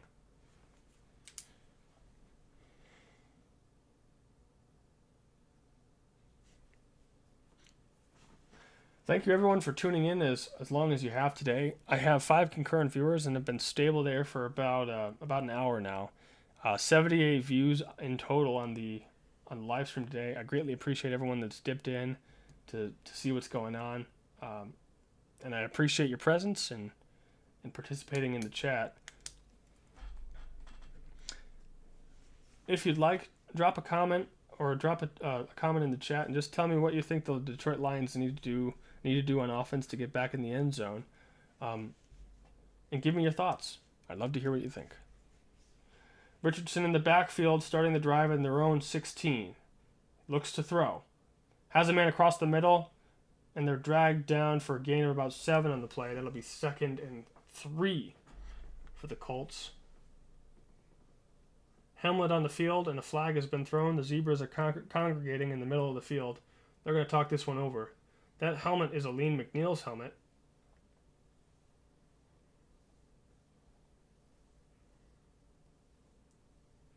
And the penalties again on Indianapolis. It's illegal use of hands to the face. And so that's going to be a 5th penalty for the Colts today on what would have been a significant gain. Certainly not an explosive gain, but a significant gain.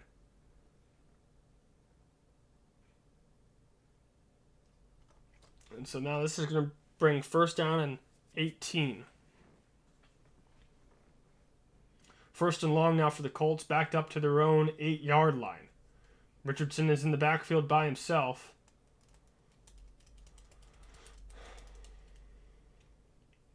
Richardson takes a snap. And they fire across the middle. They have a man wide open. Gets to the 30-yard line and is brought down by Kirby Joseph, the safety. Quick strike by Anthony Richardson with pressure in his face. Finds his man Pittman Jr. across the middle. That was Kendall Vildor's coverage again. Vildor covering for Terrion Arnold. Kendall Vildor is awful. I'm sorry. But this man has just not been good. Mariah says we'd love to see some more completions in the pass game. I absolutely agree. Richardson had a man wide open and misses. Looks like a miscommunication between Richardson and his receiver. It's going to bring up 2nd and 10 now.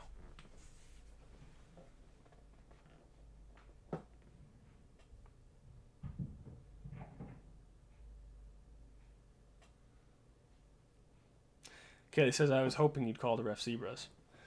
That's what they are. They got stripes, just like zebras. Richardson in the backfield, Taylor to his left, running out of time, takes the snap, looking to throw, airs it up at the right side, has a man open, has his man who's knocked out of bounds. That's going to be a gain of about 20 on the play. Hang on now. There's another flag for the Colts. Likely. It looks like it's coming back. And so that's going to be a 6th flag for the Colts. Zebras are congregating again in the middle of the field.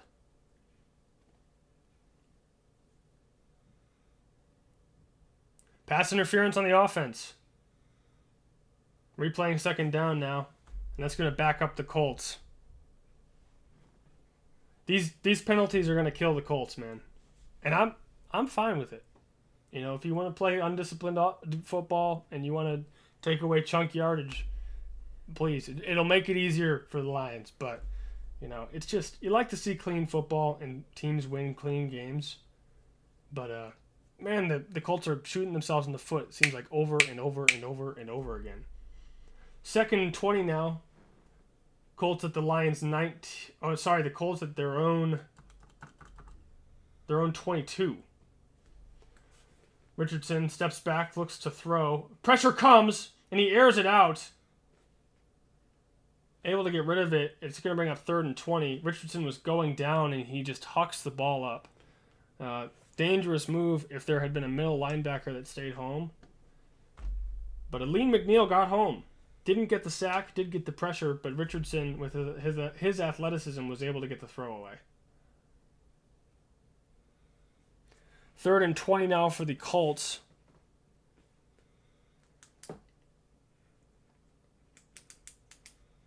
At their own 22. Richardson in the backfield. Richardson just gives to Taylor, who's up the middle. And will get a gain. Oh, he has daylight in front of him. Gets up to the 35, but it'll still be short. Bring up 4th down and... 4th down and about 6. So the Colts are going to punt away, and the Detroit defense gets bailed out by more Colts penalties. The Colts have been putting together effective drives and putting together explosive plays, but these penalties are killing them. And you know what? I'm here for it. I'm glad. But it's the same story from the first half, repeating itself. As we talked about, the Colts, these Colts penalties are going to take them out of this game. The Lions will score eventually and make this a 2-point game. Or a 2-score game. Cleve Raymond takes the ball at the 9, gets the return, cuts up the middle to the 15 to the 20, and gets knocked down. And he'll get about 14 yards on the return. So the Lions offense is going to take the field. And as Mariah said earlier, hoping to see some more completions by Goff. And get the passing game alive here. Goff certainly hasn't necessarily been bad in terms of his completion percentage. He's 15 of 20 on the day for 163 yards. That's still a good stat. But mind you, he's made some uncharacteristic incompletions. And it's funny to say that your quarterback is missing some throws that he normally wouldn't miss when he's still 15 of 20. I mean, 15 of 20 is still a pretty good completion percentage. Certainly the Giants would have loved to have seen that out of Daniel Jones.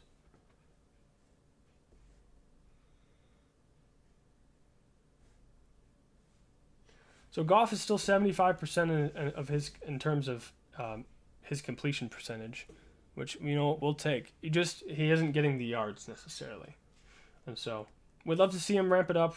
I'd love to see some more explosive plays downfield from either a Jameson Williams or an Amon-Ra St. Brown. But the Lions are going to start with their run game. They're going to see what they can do on the ground and go from there. But I wouldn't mind seeing Goff on this next play just air one out to Jameson Williams deep down the field. Just take a shot. Just take a shot downfield. We're on commercial break, so you're not missing a thing.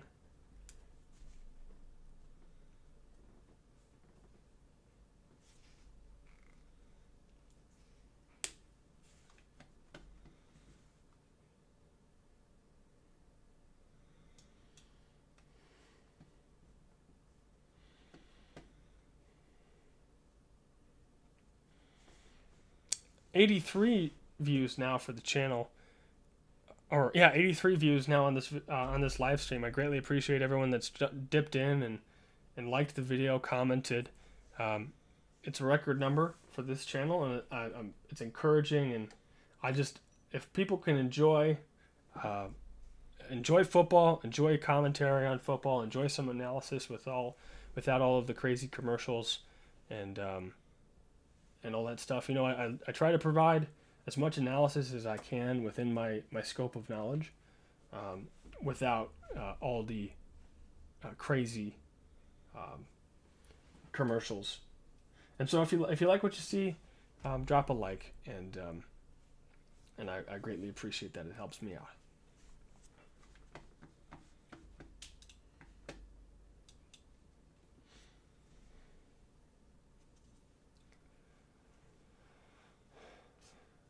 And it looks like Jameson Williams had an explosive play. Just missed that as my coverage was lagging slightly. But Jameson Williams, off of a decent gain, gets the first down. Goff's in the backfield with Montgomery to his right. Goff takes the snap, looks downfield, has time to throw, airs one out down the right side. That's Amon-Ra for the completion. That's going to be a first down and a gain of about 17 on the play.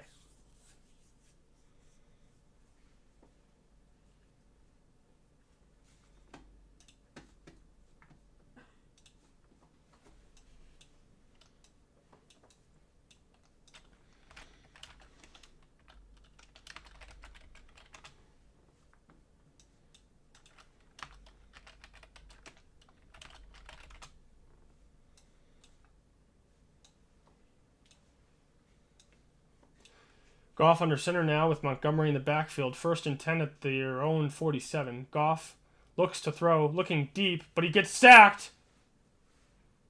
It's a fumble. They say it's a live ball, but Montgomery gets on top of it. Goff was hit hard, fumbles the ball. And we have a Lion down on the field. That looks like Taylor Decker, who's in considerable pain.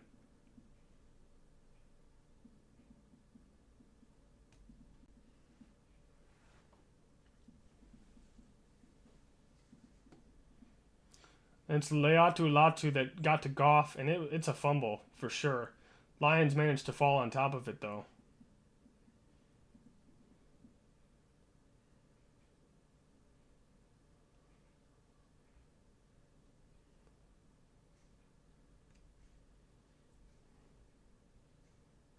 And Taylor Decker is the offensive lineman that's down on the field. Hopefully it's nothing serious.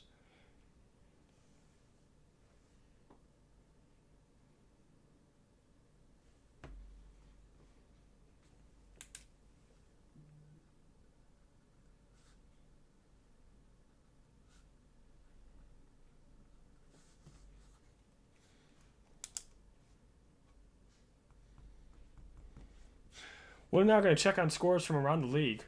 The Titans are still leading the Texans 20-17. It's in the third quarter, 11 minutes to go. And the Vikings are now leading the Bears 14-10 with 14 minutes to go in the third quarter. Cowboys and Commanders, it's still a snooze fest. The teams are tied at three points each in the third quarter. And the Dolphins are still dominating the Patriots, increasing their score to 24, Patriots still at 0. Chiefs are beginning to pull away from the Panthers, who have scored 9 points, and the Chiefs are at 20. The Bucs have increased their lead to 23 points to the Giants' 0. We'd like to see the Bears continue to pull, at least hang with the Vikings. Again, we'd love to see them... We'd love to see the Vikings take another loss so the Lions can put just a bit of a barrier between them and the Vikings for the lead of the NFC.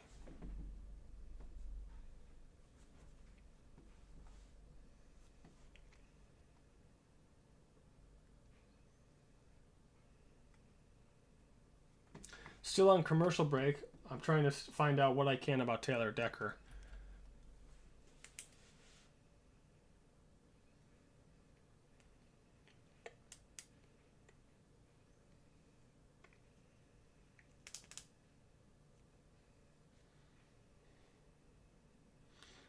In terms of Taylor Decker, you just have to hope it wasn't a soft tissue injury, whether that be a knee or an ankle.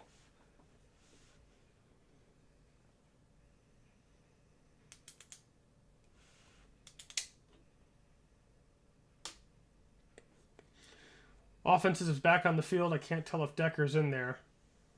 Goff in the backfield with Gibbs to his right. Goff looking to throw. Dumps off to Gibbs, who has daylight in front of him.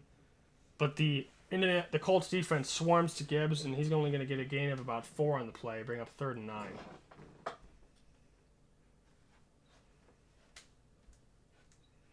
And it looks like Decker got hit from behind by Liatu Latu, who was rushing from the opposing side of the field. Decker is walked himself off the field, so hopefully it's nothing serious. Val Skipper is going to be the one to replace Decker. Goff stepping back, dumps it across the middle. That's Amon-Ra, who powers his way for a first down. And that's going to be Lions' first down. Wow. Okay, so the Lions have a new set of downs here and are continuing to drive down the field. Excellent quick throw by Goff. It was right on his man, and Shane Brown, probably the most reliable receiver we have, gets the first down. Amon-Ra has 5 targets on the day with 5 catches and is good for 54 yards. Goff under center. Montgomery in the backfield. Goff fakes the give, but dumps to Montgomery, who's there for the screen pass, and will bully his way past the first down marker and gets a gain of about 15 on the play. It'll be first down for Detroit. Montgomery is an absolute bully running the ball. He'll run you over. Lowers his shoulder and just bounces off the defender. I love the name Knuckles for Montgomery, but pinball would be just about as accurate.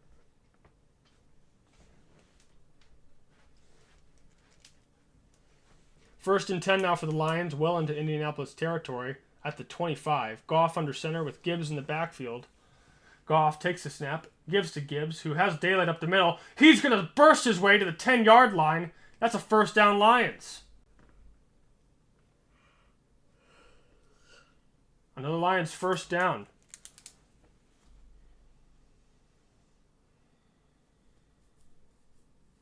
Man, when Gibbs gets in stride and he just turns the jets on, it's amazing to watch him fly past the defenders. I mean, it's just crazy how quickly the man can move. First and goal now. Gibbs in the backfield, Goff under center. First and goal from the Indianapolis 9. Goff fakes the handoff, looking to the left side, dumps it off, and it'll just throws it to the floor. Intended for Gibbs, but it'll bring up second and goal. Goff just taking care of the ball, putting it in the dirt so that it didn't get intercepted there.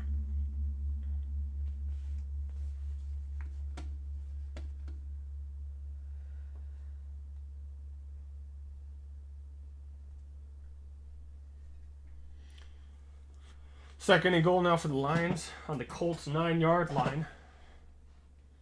Goff under center with Gibbs in the backfield. Sends Jamison Williams in motion to the left side. Goff looks to throw. Gets it to Tim Patrick, who gets a gain of about 4 on the play. It's going to be third and goal with about 6 yards between the Lions and touchdown.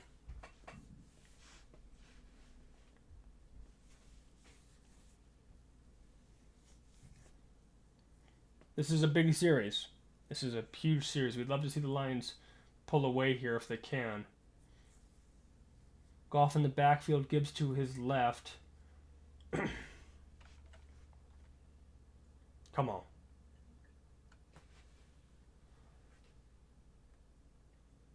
Goff takes a snap, gives to Gibbs, who tries to get up the middle, bounces to the outside, has the speed, open field, touchdown, Detroit Lions! Gibbs shows off his speed, beats his man to the edge, and waltzes into the end zone. Touchdown, Detroit Lions. Hold up. There's a flag. There's a flag. Zebras are congregating. Let's see what they call it. It looks like it's going to be on the Lions.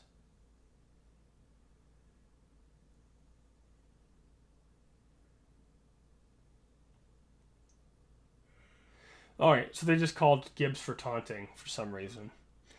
I don't know. I hate to see the sport get soft. I hate to see the sport get soft. What does he do? He just looks at the defender. He doesn't point. He doesn't do anything. He just looks at him.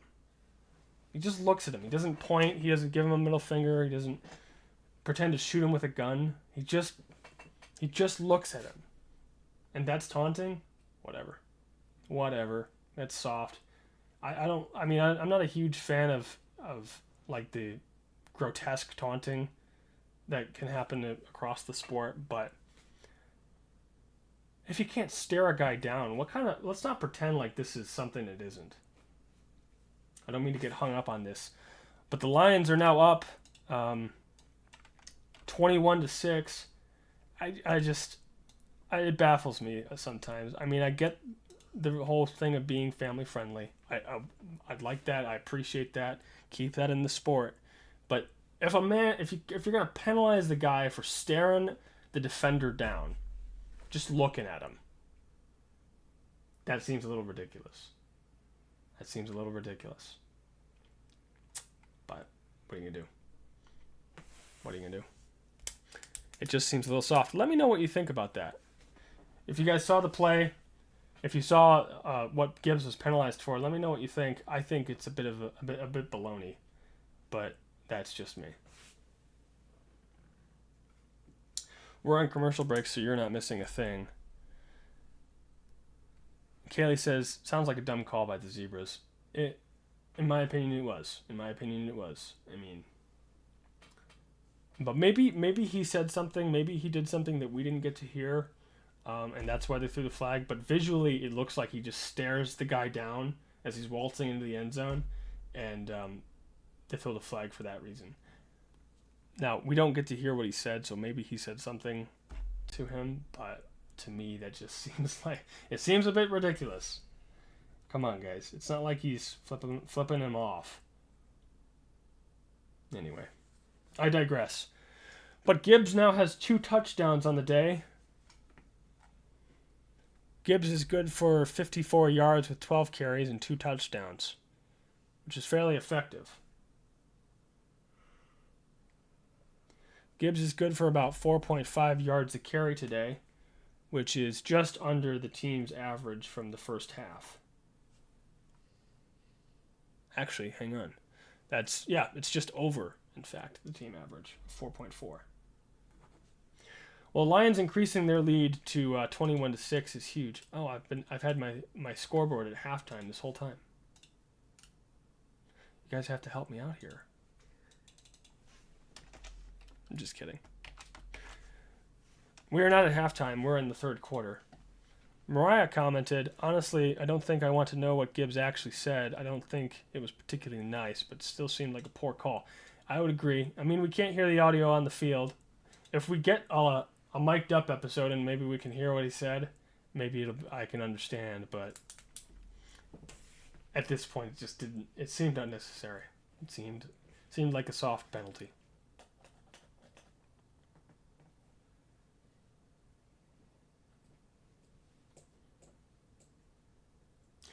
Lions kick the ball away, and that's going to land in the end zone, and they're going to take a knee. Colts are going to start their drive at their own 30-yard line. 2 minutes and 19 seconds to go here in the third quarter.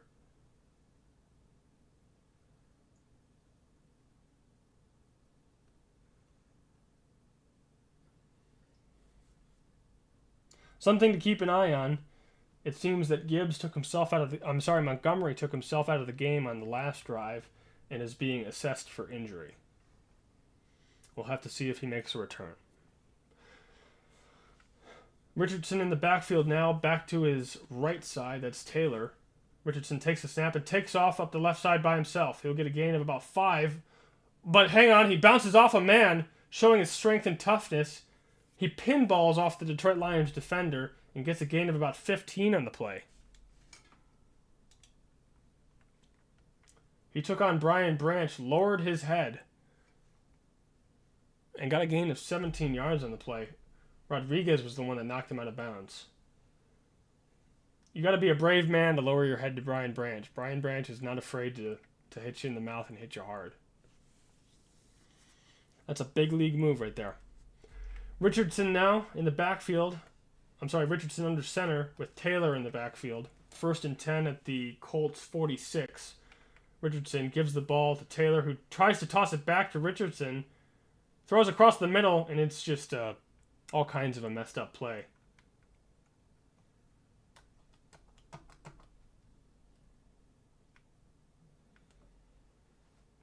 And it looks like they went for a flea flicker on this one, and the running back Taylor just didn't pitch it back to his quarterback with enough force. And Khalif Raymond is now, they're showing him limping off the field.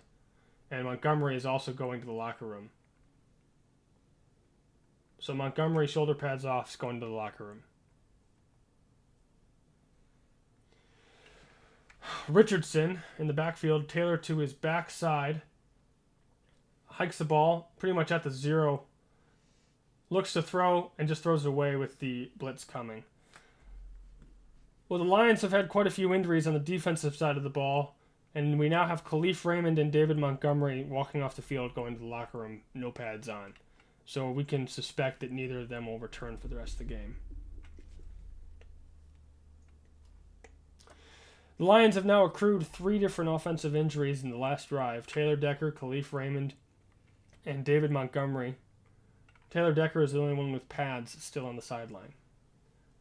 Richardson, Colts 3rd and 10 now at their own 46. Richardson in the backfield with Taylor to his left. Takes the snap, blitz is coming, escapes up the middle, but fumbles, but recovers his own fumble. Zadarius Smith got to Richardson, who was trying to escape up the middle, makes him fumble the ball, and Richardson recovers his own fumble. Sorry, that's Aleen McNeil that forced the fumble. The Colts were lucky to recover that one, as Richardson falls on his own fumble.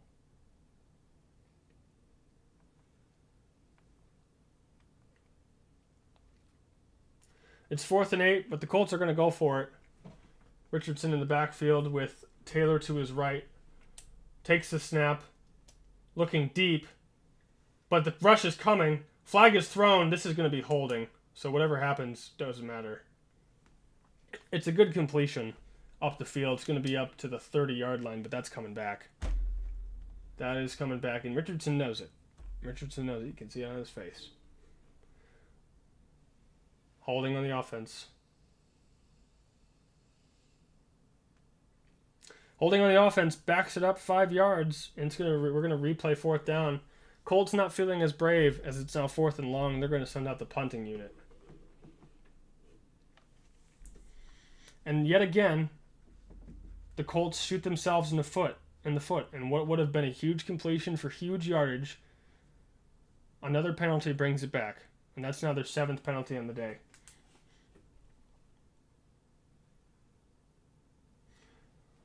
Punter is looking to punt away to Amon-Ra St. Brown, who's deep, ready to receive the punt. St. Brown, fair catch at the 12-yard line. So the Lions are going to start in with pretty bad field position, but they're going to take over, and we're going to see what we can do. David Montgomery is not going to be on the field, and neither will Khalif Raymond. But the Lions have plenty of weapons to keep this drive going. This is going to be Gibbs' show now. Gibbs, and probably going to be aided by Craig Reynolds. Craig Reynolds is the 3rd-string running back for the Detroit Lions. They're either going to sub in Craig Reynolds or Sione Vaki, the rookie out of Utah, to help Gibbs, give Gibbs a break, but Gibbs is going to get the majority of the carries from here on out.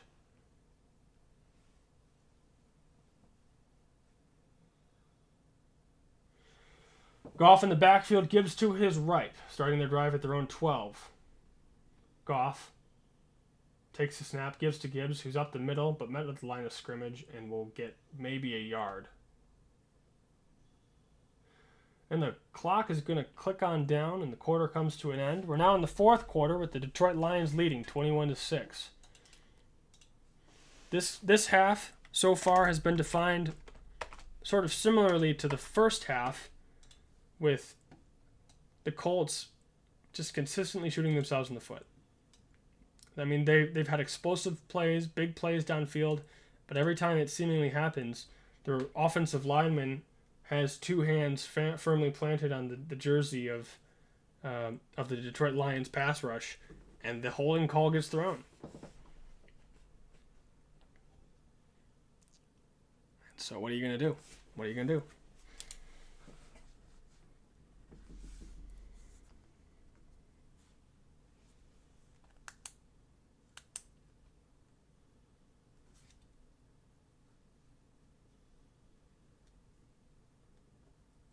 We're on commercial break, so you're not missing a thing.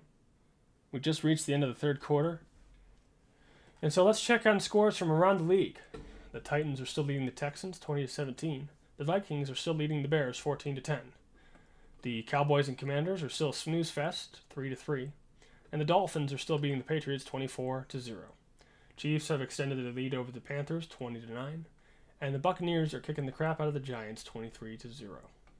And of course, your Detroit Lions are still leading the Colts 21-6.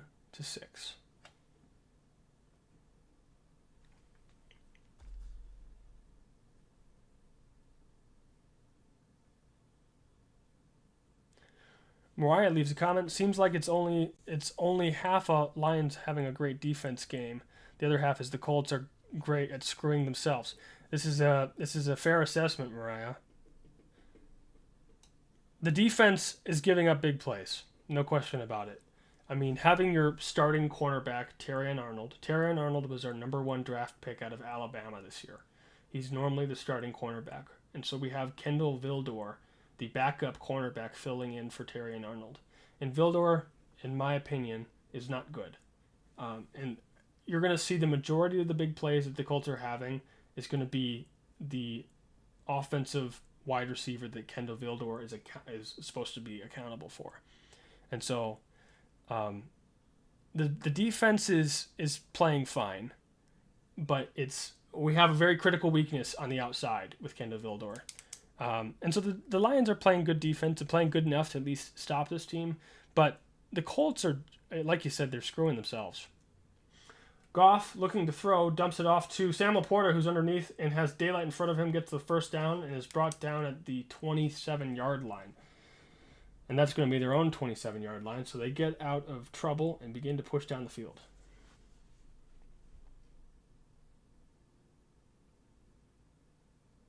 Dan Gray says, too many injuries. I agree, Dan. I agree. It's troubling to see. I think a lot of that can be attributed to the early bye that we had in Week 5. Goff now in the backfield with Gibbs to his right, sending Williams in motion to the right side. Goff takes the snap, gives to Gibbs, who rushes up the left side, makes a man miss, and pinballs his way backwards. We'll see where they mark this. With forward progress included, that's 2nd and 8 now for the Detroit Lions. Just to get, Dan, I want to address your comment on too many injuries. I think you're absolutely right. This Detroit Lions squad has been suffering from injuries, and significant injuries to significant players. And if we're not careful, this could affect us down the stretch. We'll talk about that more on the next commercial break. Goff fakes the handoff, rolls to his right, looking to throw, and he'll just throw it away at this point, as Latu and the defensive line is right on his heels. It's going to bring a 3rd and 8 here.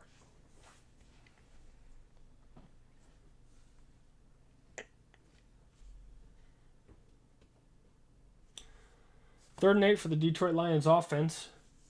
It's 13:37 to go in the 4th quarter. Lions still well in their own territory.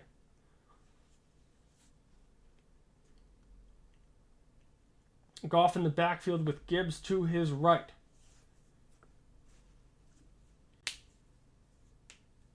Goff takes the snap, looking to throw.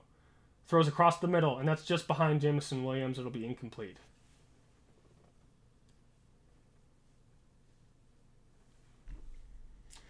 Williams was covered pretty well on the play, but there was an opportunity to make a completion there.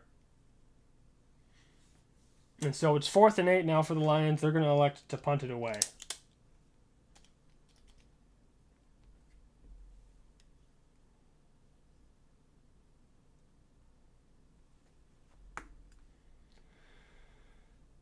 Jack Fox is set to punt it away. The punt is away, but nearly blocked. Flag is thrown. They roughed the kicker. That's going to come back, and it's going to be Lions ball.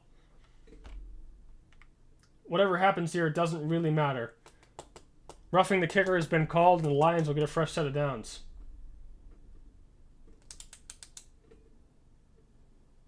Jack Fox gets the kick away good. And the defender, well, hits the leg of the punter.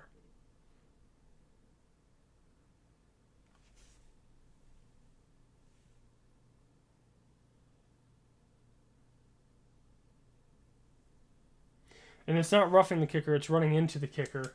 That's a 5-yard penalty, and I do not believe the Lions will get the ball back. They're going to go to commercial break here, and so I'll catch up with the comments section. Dan says, given the context of their season, the Colts are putting up an impressive fight. I agree, especially on the defensive side of the ball.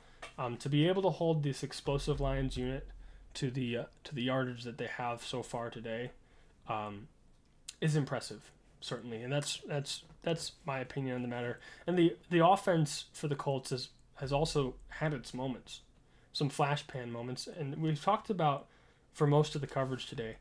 It's the penalties that are killing him. The offense is doing enough to get the ball down the field.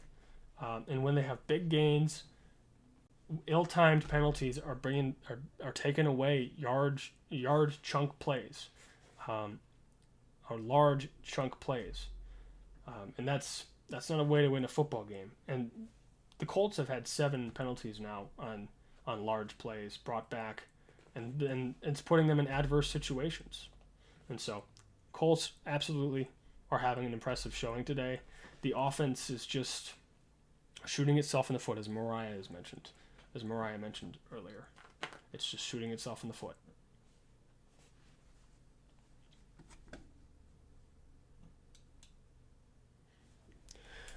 We now have 6 concurrent viewers in here and 95 total views overall on the stream, which is well enough breaks the record for this channel so far. This is only my 5th stream for all of you guys. I appreciate you joining. If you like what you see, please drop a like. It helps me, it helps the channel, and it helps get more of what I'd like to create out to those that may also enjoy it.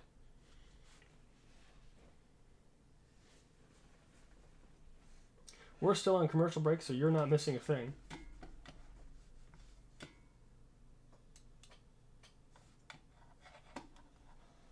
I'm going to take a quick break myself, and I'll be right back in time for coverage for these Detroit Lions.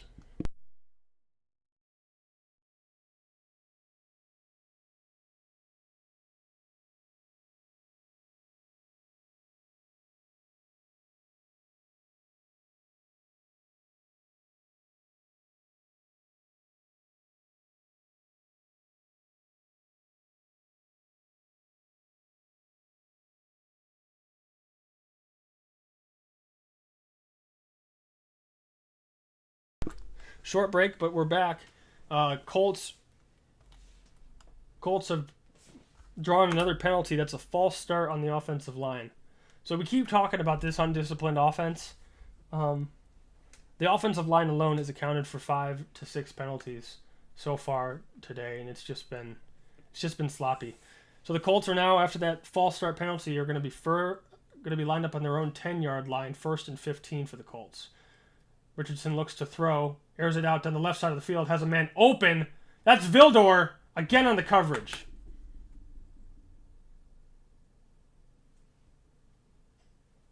And they're going to say he caught it.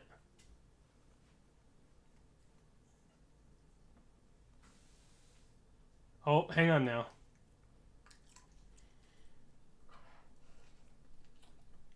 They're actually going to rule it incomplete. It's now 2nd and 15. Kendall Vildor's man was open down the field. Pretty much wide open down the field, but the throw was just too far out of bounds, and so he couldn't get both feet in. Yep, and Kendall Vildor gets absolutely shredded, gets burned, gets whatever you want to say it. But, yep, he just had to get 2 feet in, and it would have been complete. So, Kendall Vildor, ladies and gentlemen. And I don't want to talk crap about our own guys, but it's discouraging to see, certainly. Anthony Richardson now in the backfield back to his left. And Anthony Richardson takes the snap, fakes the give, looking to throw downfield, and he gets sacked. It's a fumble. It's a fumble? It looked like a fumble. It looked like he never threw the pass forward. The Lions recovered it in the Indianapolis end zone. If you ask me, this should be a Lions, if not a safety, a touchdown for the Lions. And that was Josh Pascal that got there.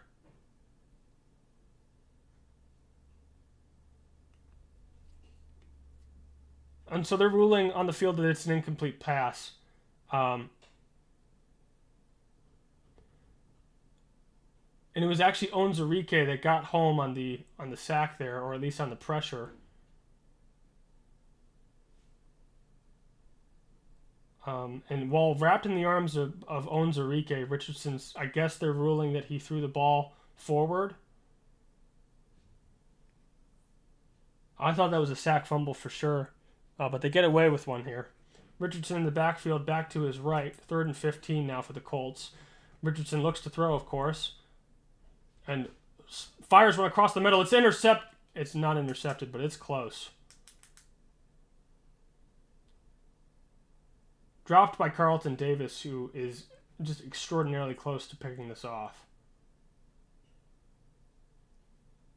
It hits Carlton Davis in the hands. And he just drops it. But it's going to bring up 4th down for the Colts. Sorry for not providing as much color commentary as I can, but I just can't believe what I'm seeing. Colts are going to kick it away here. Punting team. He's going to have to punt it out of their own end zone. The kick is away. And Amon-Ra recovers at their own 40 to the 45 and will run out of bounds. Dan Gray asks, who are your top inspirations? I mean, if you're talking about this team or if you're talking about the sport of football or you just mean in general, I'm just going to try to keep it football oriented since that's the purpose of this channel. For me, my top inspirations in terms of creators include That's Good Sports, hosted by Brandon Perna, and Tom Grossi, the host of Packcast. Those are my greatest inspirations in terms of football creators. Brandon Perna and That's Good Sports is more so a commentary, more so informative comedy, and he does some excellent work and pumps out like crazy creations, like 20-minute videos on football analysis. And so I think his work is funny, entertaining, and informative all at the same time. He rides a fine line of those 3 different aspects, and he's a huge inspiration for me. And I'd love to get to his level of content creation, but he's able to do it full time. I'm able to do it every Sunday. And so I just don't have the time to get up to that level of what he does. Tom Grossi is on a similar level, although he's more of I'd say he does some more original comedy where he does these scriptwriter episodes where he pretends to be the scriptwriter. So it's more like original content creation comedy. But both of these guys are like comedic informative, which is what what I'm striving to do eventually on this channel. And those are my top inspirations for both. And it looks like you've heard of them. Dan Gray says, yes, both really great creators. And they're fantastic. And so those are the 2 creators I strive to be, while keeping it as family friendly as possible for now on this channel. I hope that answers your question, Dan.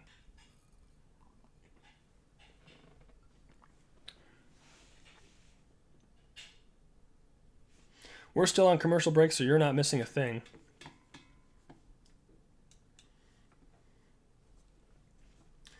Lions offense is set to take the field.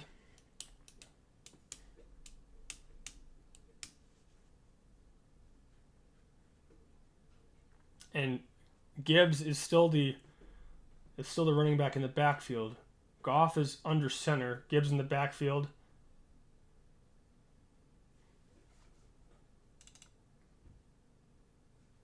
Goff.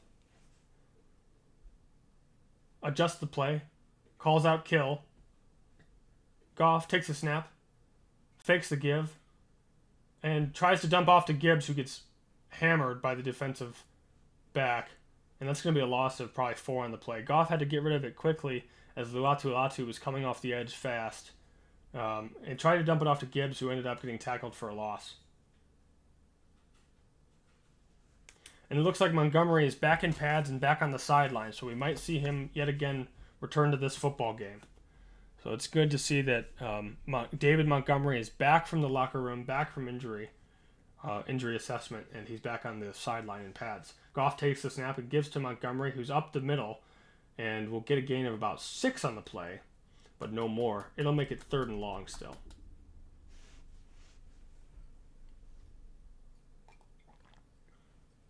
Third and 8 for the Lions, well in their own territory still.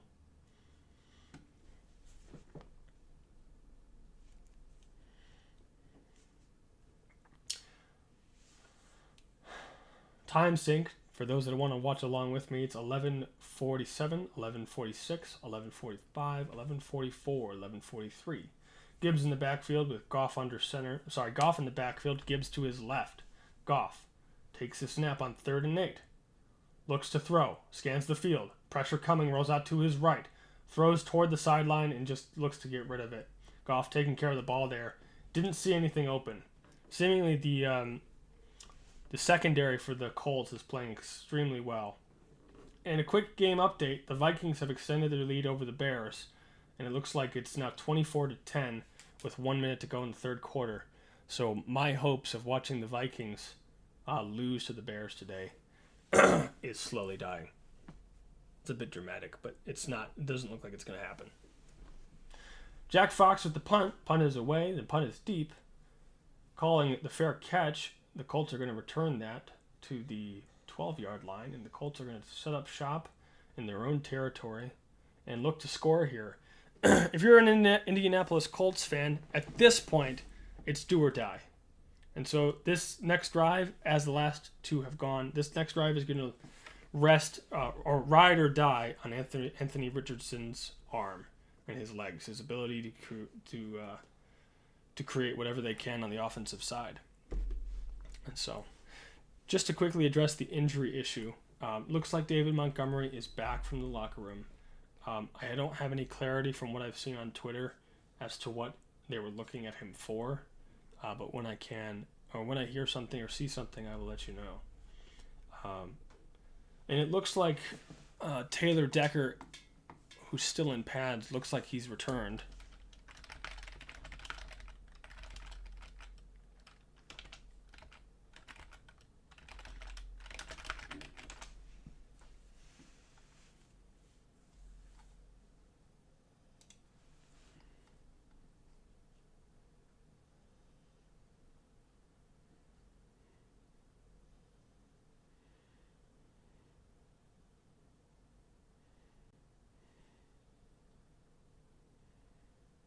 And it looks like Taylor Decker is back. Yeah, so I can confirm Taylor Decker is back in the game.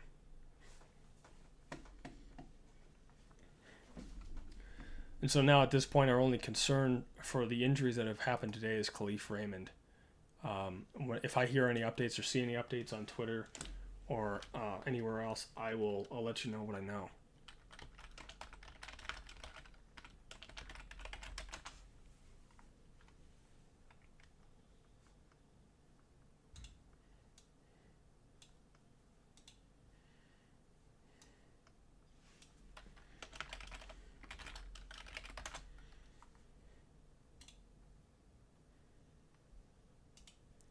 And at this point, it looks like the Detroit Lions have ruled out Khalif Raymond officially. So he's in the locker room. Whatever is going on with Khalif Raymond, he's ruled out to not return. He's out of the game.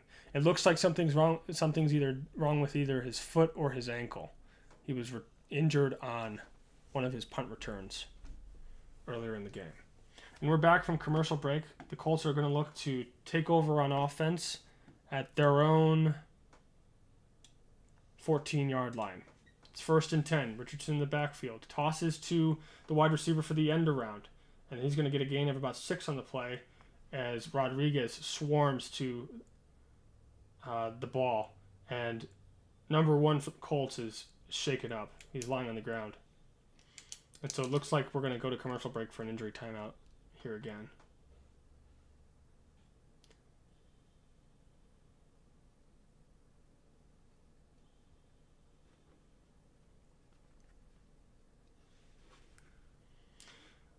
With that gain, the Colts are going to be 2nd and 3 with 11 minutes and 12 seconds to go in the fourth quarter here.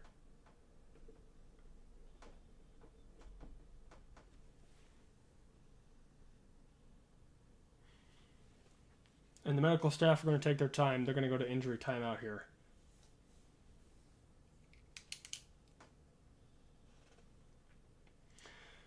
And with the Lions injuries, I mean, when the schedule was released earlier in the summer, you know, a lot of the Detroit Lions fans saw the fifth week bye, the early bye, and we knew this was likely going to be a concern for the Lions.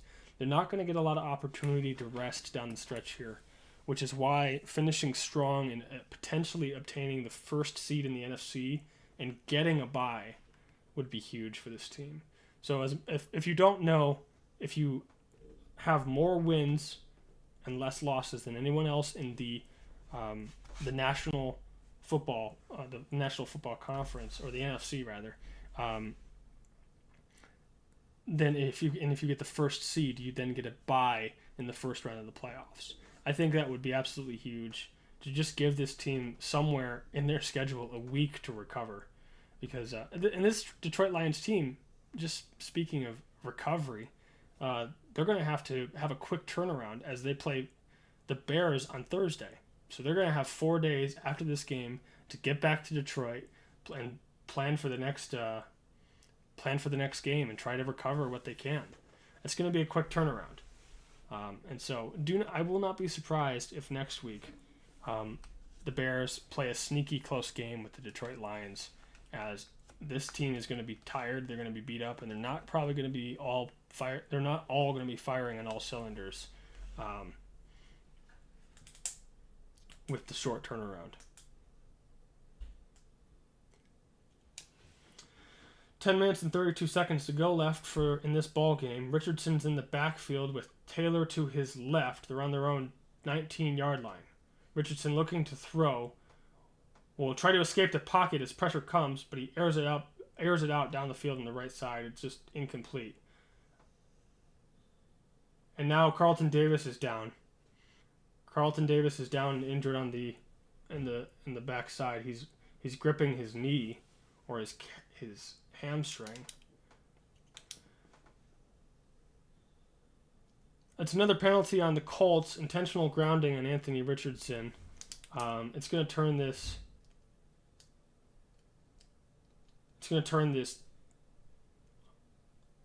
It's going to back him up 5 yards. So I'm unclear if it's a third down or a fourth down at this point. But Aleen McNeil was the one that got home and caused Anthony Richardson to have to throw it wherever he could to just get it away from himself to not take a loss of yards. And Anthony Richardson clearly frustrated. Carlton Davis is still down on the field. We'll have to see what's up with him. They're looking at that knee. Carlton Davis is our other starting corner, and they're going to help him to his feet. Hopefully he can walk out under his own power. Let's see. And Davis is walking off under his own power. So now we have Carlton Davis, Terrion Arnold, and Alex Anzalone, all injuries from the... and he's gesturing towards his knee. That's not good. That is not good. More injuries for the Lions. You just can't have it. Oh, man. Walking off under his own power. Carlton Davis leaving his helmet on. He's going to go to the injury tent and get assessed. But it's 4th and 14, and the Colts are going to look to punt it away. You know, this is looking closer and closer like a win for the Detroit Lions, but man, I don't feel good about it. I'm glad to be 10-1, but man, we've had 4 injuries now. Amon-Ra returns the ball to his own 40 and takes a shot.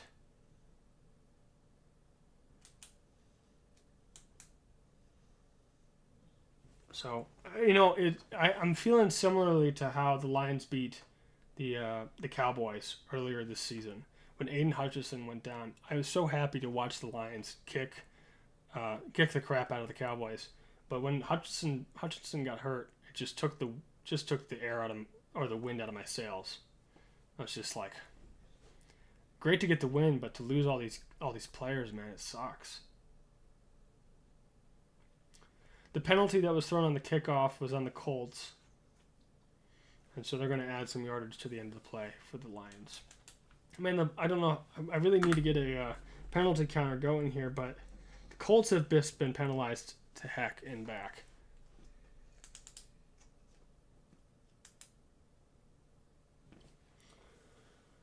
Lions now in decent field position are probably just going to look to run the clock as low as they can with 10 minutes left to go in the fourth quarter. It's now 4th and 10, and they have a 2-score lead over the Colts, who haven't been able to get anything going on offense. Goff under center with Gibbs in the backfield. Goff tosses to Gibbs, but the referee is going to blow the play dead, and flags are in the backfield. This one's going on against the Lions. And they're going to call false start on Jahmyr Gibbs.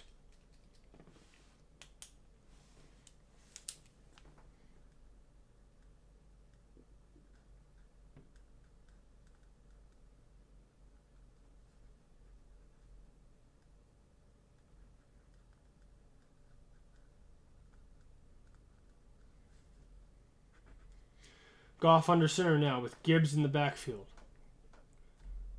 Goff gives to Gibbs, who's going to try to get up the middle. Bounces back to the center, and will get a gain of about 6 on the play, maybe 7. It's going to be second and about 9.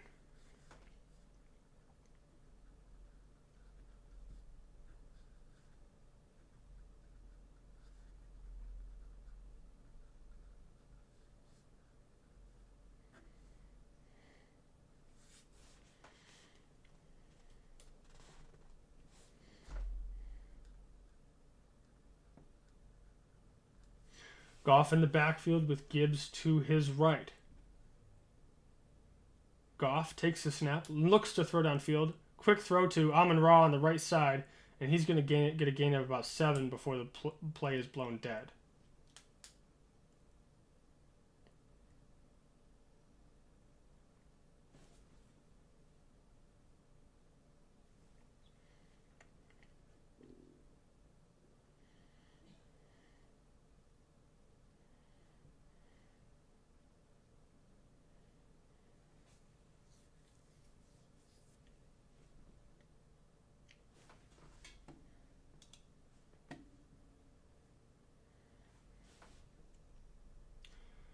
Goff now in the backfield with Gibbs to his right, running out of time on the game clock. They barely get it off. Gibbs goes up the center and will power his way forward for a first down, it looks like. Yep, refs are going to mark it just beyond the first down line, and that's going to be a fresh set of downs for you Detroit Lions. Well, I can officially say that the stream has reached over 100 views and counting. I'm extremely happy with that result, especially since it's only our 5th stream. I greatly appreciate everyone that's dropped in or stuck around. It's pretty incredible to be over 100 views on any given video, let alone a live stream. So I greatly appreciate everyone for popping in, even if it's just for a short second. Goff under center, looks to throw, stepping back, pressure coming, airs it out down the left side. It's way short behind St. Brown, and he might have been hit as he was throwing that ball. And we've been talking about the standings in the NFC North, but the AFC South, this game is critical for the Colts trying to stay in contention. They're at 5-6 behind a Texans team who is 7-4. And so a win today would have been huge for the Colts in a few different ways, partially because they would have had the tiebreak over the Texans had the AFC South come down to a tie, as the Texans had lost to the Detroit Lions earlier in the month. Gibbs tries to bounce it out to the left side, but will just be met in the backfield with staunch resistance. It's going to be 3rd and probably 14.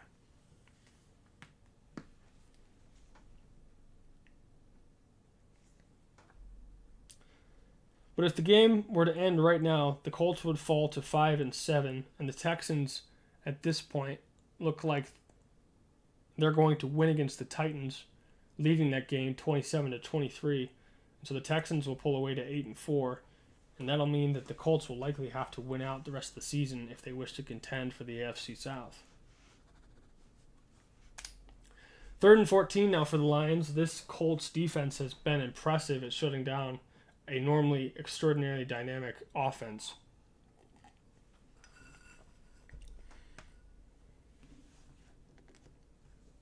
Congrats on the 100 views, bro. Thank you, Kaylee. I appreciate it. I appreciate the support. Goff now in the backfield. 3rd and 14. Lions are looking to throw. Goff calls Gibbs to his left side. 3rd and 14. Colts bring 5. Goff throws down the middle. That's to Sam Laporta, who bounces off one guy, but is short of the first down. And that's going to bring up 4th and probably 7 or 8. Well, it's 4th and 5. Clock is running. It's 6:50 to go left in this game. And the Lions are electing to kick the field goal.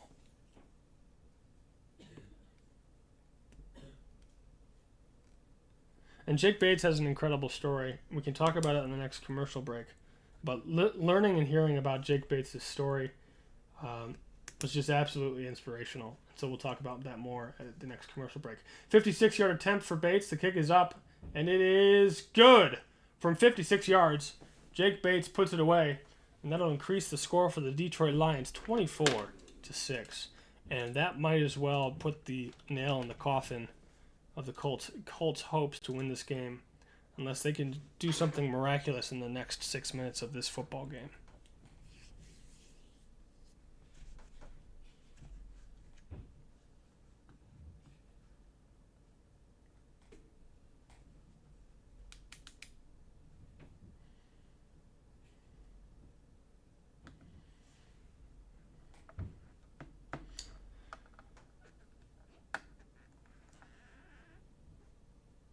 Jake Bates now with that kick is going to be 16 of 16 on the year, leading the NFL in terms of his field goal completion percentage.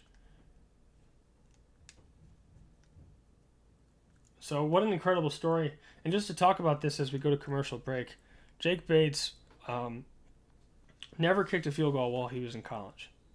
So unlike many of these kickers, he didn't play in college. He didn't kick a field goal. He didn't kick a field goal in high school. Didn't kick a field goal in college, and worked as a brick salesman while he was in Houston before being recognized as a potential target for the Michigan Panthers. And the Michigan Panthers picked him up, and he kicked a 64-yard game-winning field goal for them against I can't remember the UFL team they were playing. But he attracted enough attention to himself that the Detroit Lions picked him up off the Michigan Panthers. And now he's a starting kicker in the NFL. Not only is he a starting kicker in the NFL, he's currently leading the NFL with the amount of field goals he's kicked and his field goal completion percentage. Absolutely incredible story for the young man that 9 months ago was selling bricks in Houston. Colts now, this is a do-or-die drive. 1st and 10 from their own 30. Richardson is in the backfield with Taylor to his left. Richardson takes the snap, looks to throw, of course. Quick strike off the right side. No, he keeps it, gets upfield, and just slides for about 4 yards. It's going to bring up 2nd and 6. Clock is running. We're now at 6 minutes left to go in the 4th quarter here. Richardson looking to throw. Airs it out. Man open on the left side, and that's going to be caught for a gain of about 15 or 17 on that play. Flag was thrown. It looks like it's on Branch.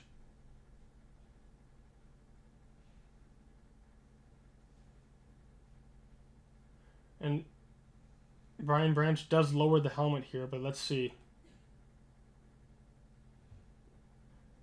Nope. It looks shoulder to shoulder for me. To me. We'll see what the refs say.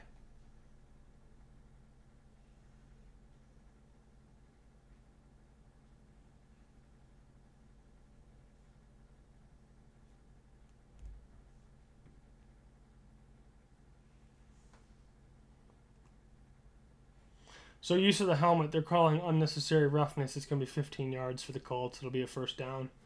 I don't know. I don't know how to interpret those calls, so I'll just let them do it. I'll just let them do their job.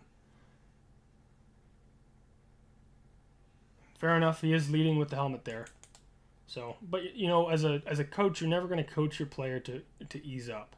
I mean, you can try to coach them to lead with the shoulder instead of the helmet, but you never want to coach the toughness out of Terry. I'm sorry, out of your DBs. And the Colts take a shot at the end zone, but miss. Richardson just barely overthrew his receiver, number 1, Downs. And who was on the coverage?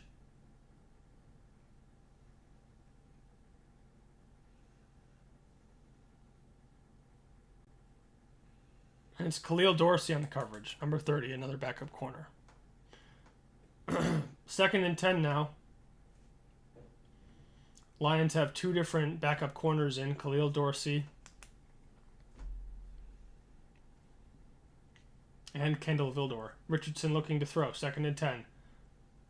Richardson escaping the pass rush, who's getting home, just airs it out and throws it away. 3rd and 10 now for the Colts.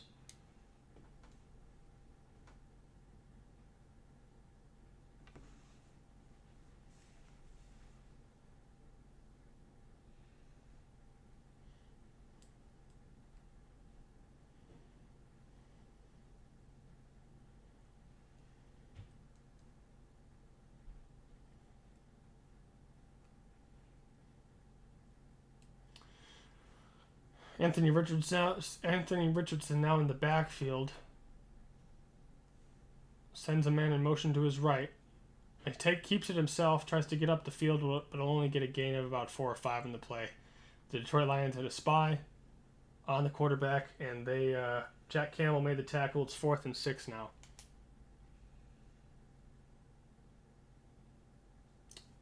So on 3rd and long there, the Indianapolis Colts tried to run a designed quarterback run. 4th and 6 now for the Indianapolis Colts, well into Lions territory. This is going to determine the drive here. This is going to determine the game. Richardson in the backfield, looking to throw. Pitches it to his man, quick strike, but it's going to be short.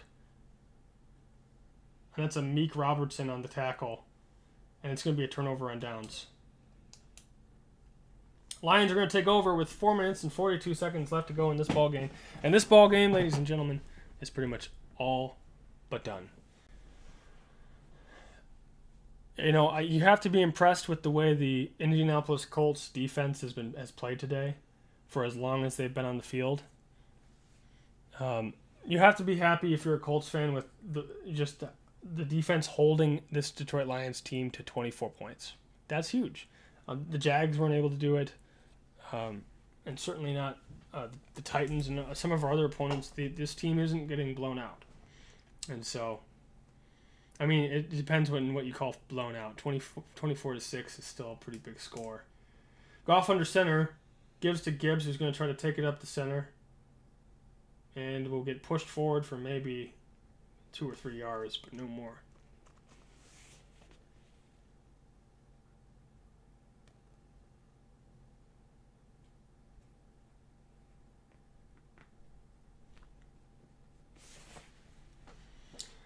Aaron Glenn relaxing on the bench, seemingly content.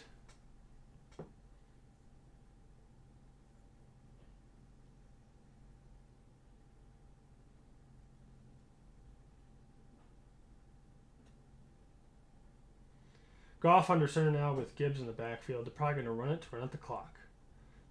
2nd and 7, and the referee blows it dead. Okay, they're calling it for delay play of game. Although the clock wasn't on 0 yet. I'm a little confused by that.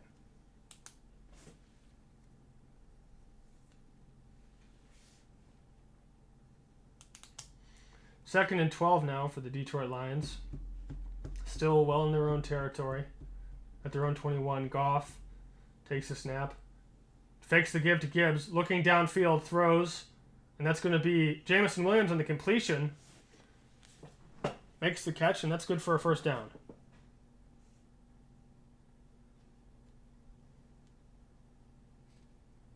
And that's a good throw. That's a good throw. Gain of 16 on the play. Jamison Williams is good for 64 yards today with 5 receptions.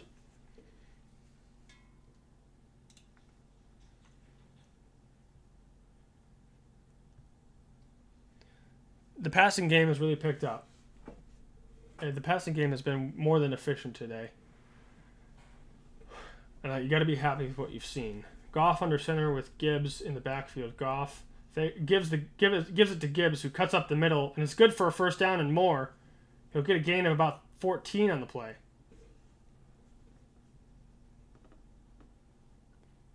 And Gibbs is rapidly approaching 100 yards on the day for himself.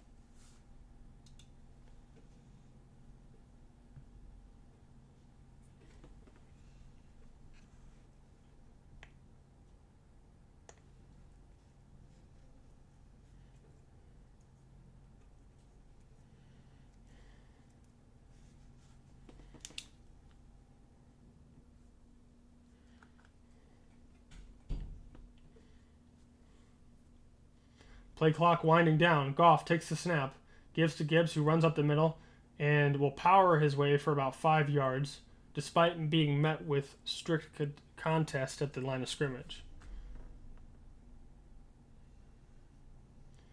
And as we count down to the 2-minute warning here, the Lions are facing second down into Colts territory, and this game is all but wrapped up. A few more first downs, and the Lions can assume victory formation here.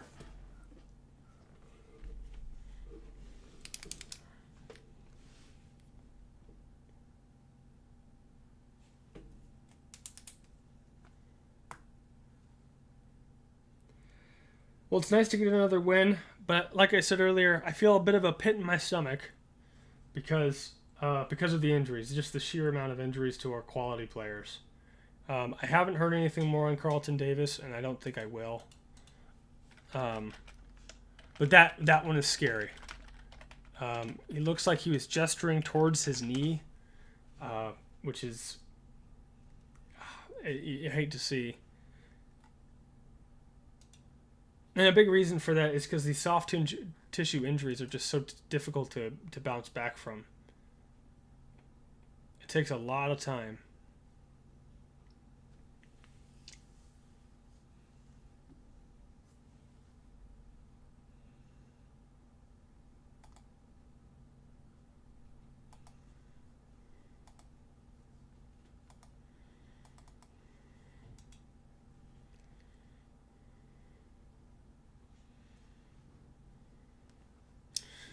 And it looks like the Lions Twitter can confirm that Carlton Davis III is out with a knee injury and is questionable to return. And it seems like it's unlikely.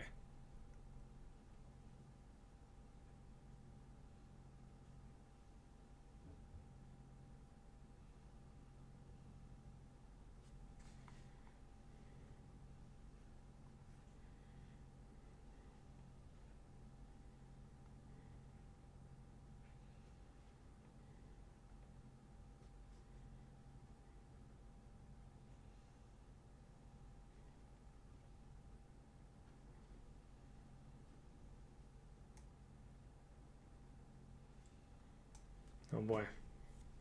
Well, you hate to see the non-contact knee injury.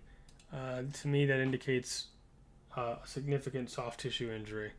I hope and pray it's not an ACL. But, I'm not a doctor. He walked off under his own power. I hope that's a good sign. But it isn't looking good. I don't think it's going to look good. So we'll see what that looks like later on. Just on the defensive side of the ball alone, though, we've lost we've lost Carlton Davis, Terry Arnold, Alex Anzalone, Aiden Hutchinson, Davenport. It seems like the injuries are ramping up now. Goff under center, Craig Reynolds in the backfield. Williams is going to get the end around and get a gain of about 4 on the play. Just shy of the first down, and it'll bring up 3rd and 1. And so, just to go over those again, Carlton Davis, Terry Arnold, Alex Anzalone, Aiden Hutchinson, Davenport. It just seems like we're dropping like flies in the backside on the defensive side of the ball here. We're getting it done. I mean, we've held the Colts to 2 field goals, but like at some point we're going to face a disciplined, quality opponent, especially in the playoffs, and we need our starters. Goff under center, Craig Reynolds in the backfield. Reynolds gets the handoff and will get the first down. Cuts to the right side and just barely sees daylight in front of him, but gets tackled with the shoestring tackle that'll stop his gain to a gain of around 6 yards.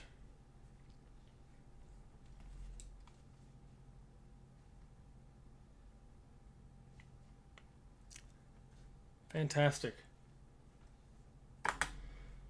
All right, well, 48 seconds left to go. It looks like they're just going to let the clock run out here. Lions fans are in the stands celebrating, and I'd say you can see a lot of blue in those stands, but the Colts home jersey is blue, and so it's difficult to tell just how large the turnout is. Lions are in victory formation. They take the knee, and that'll be the end of the game. Lions win 24-26 at Lucas Oil Stadium. The head coaches are meeting in the center of the field. Just shake hands and congratulate one another. What a turnout by both teams. I think there's a lot of things that both of these teams can look towards and be happy with. The Detroit Lions in particular should be happy with the defensive performance. It's simply the discipline on offense.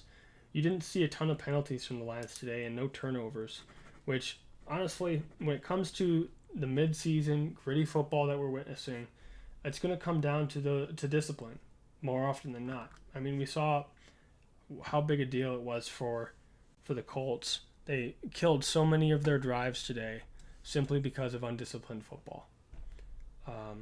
So, you know what? In the weeks to come, especially on a short turnaround against the Bears are a quality opponent.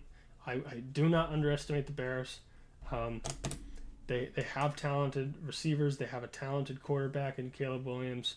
I don't know if he's generational talented, but he's certainly talented.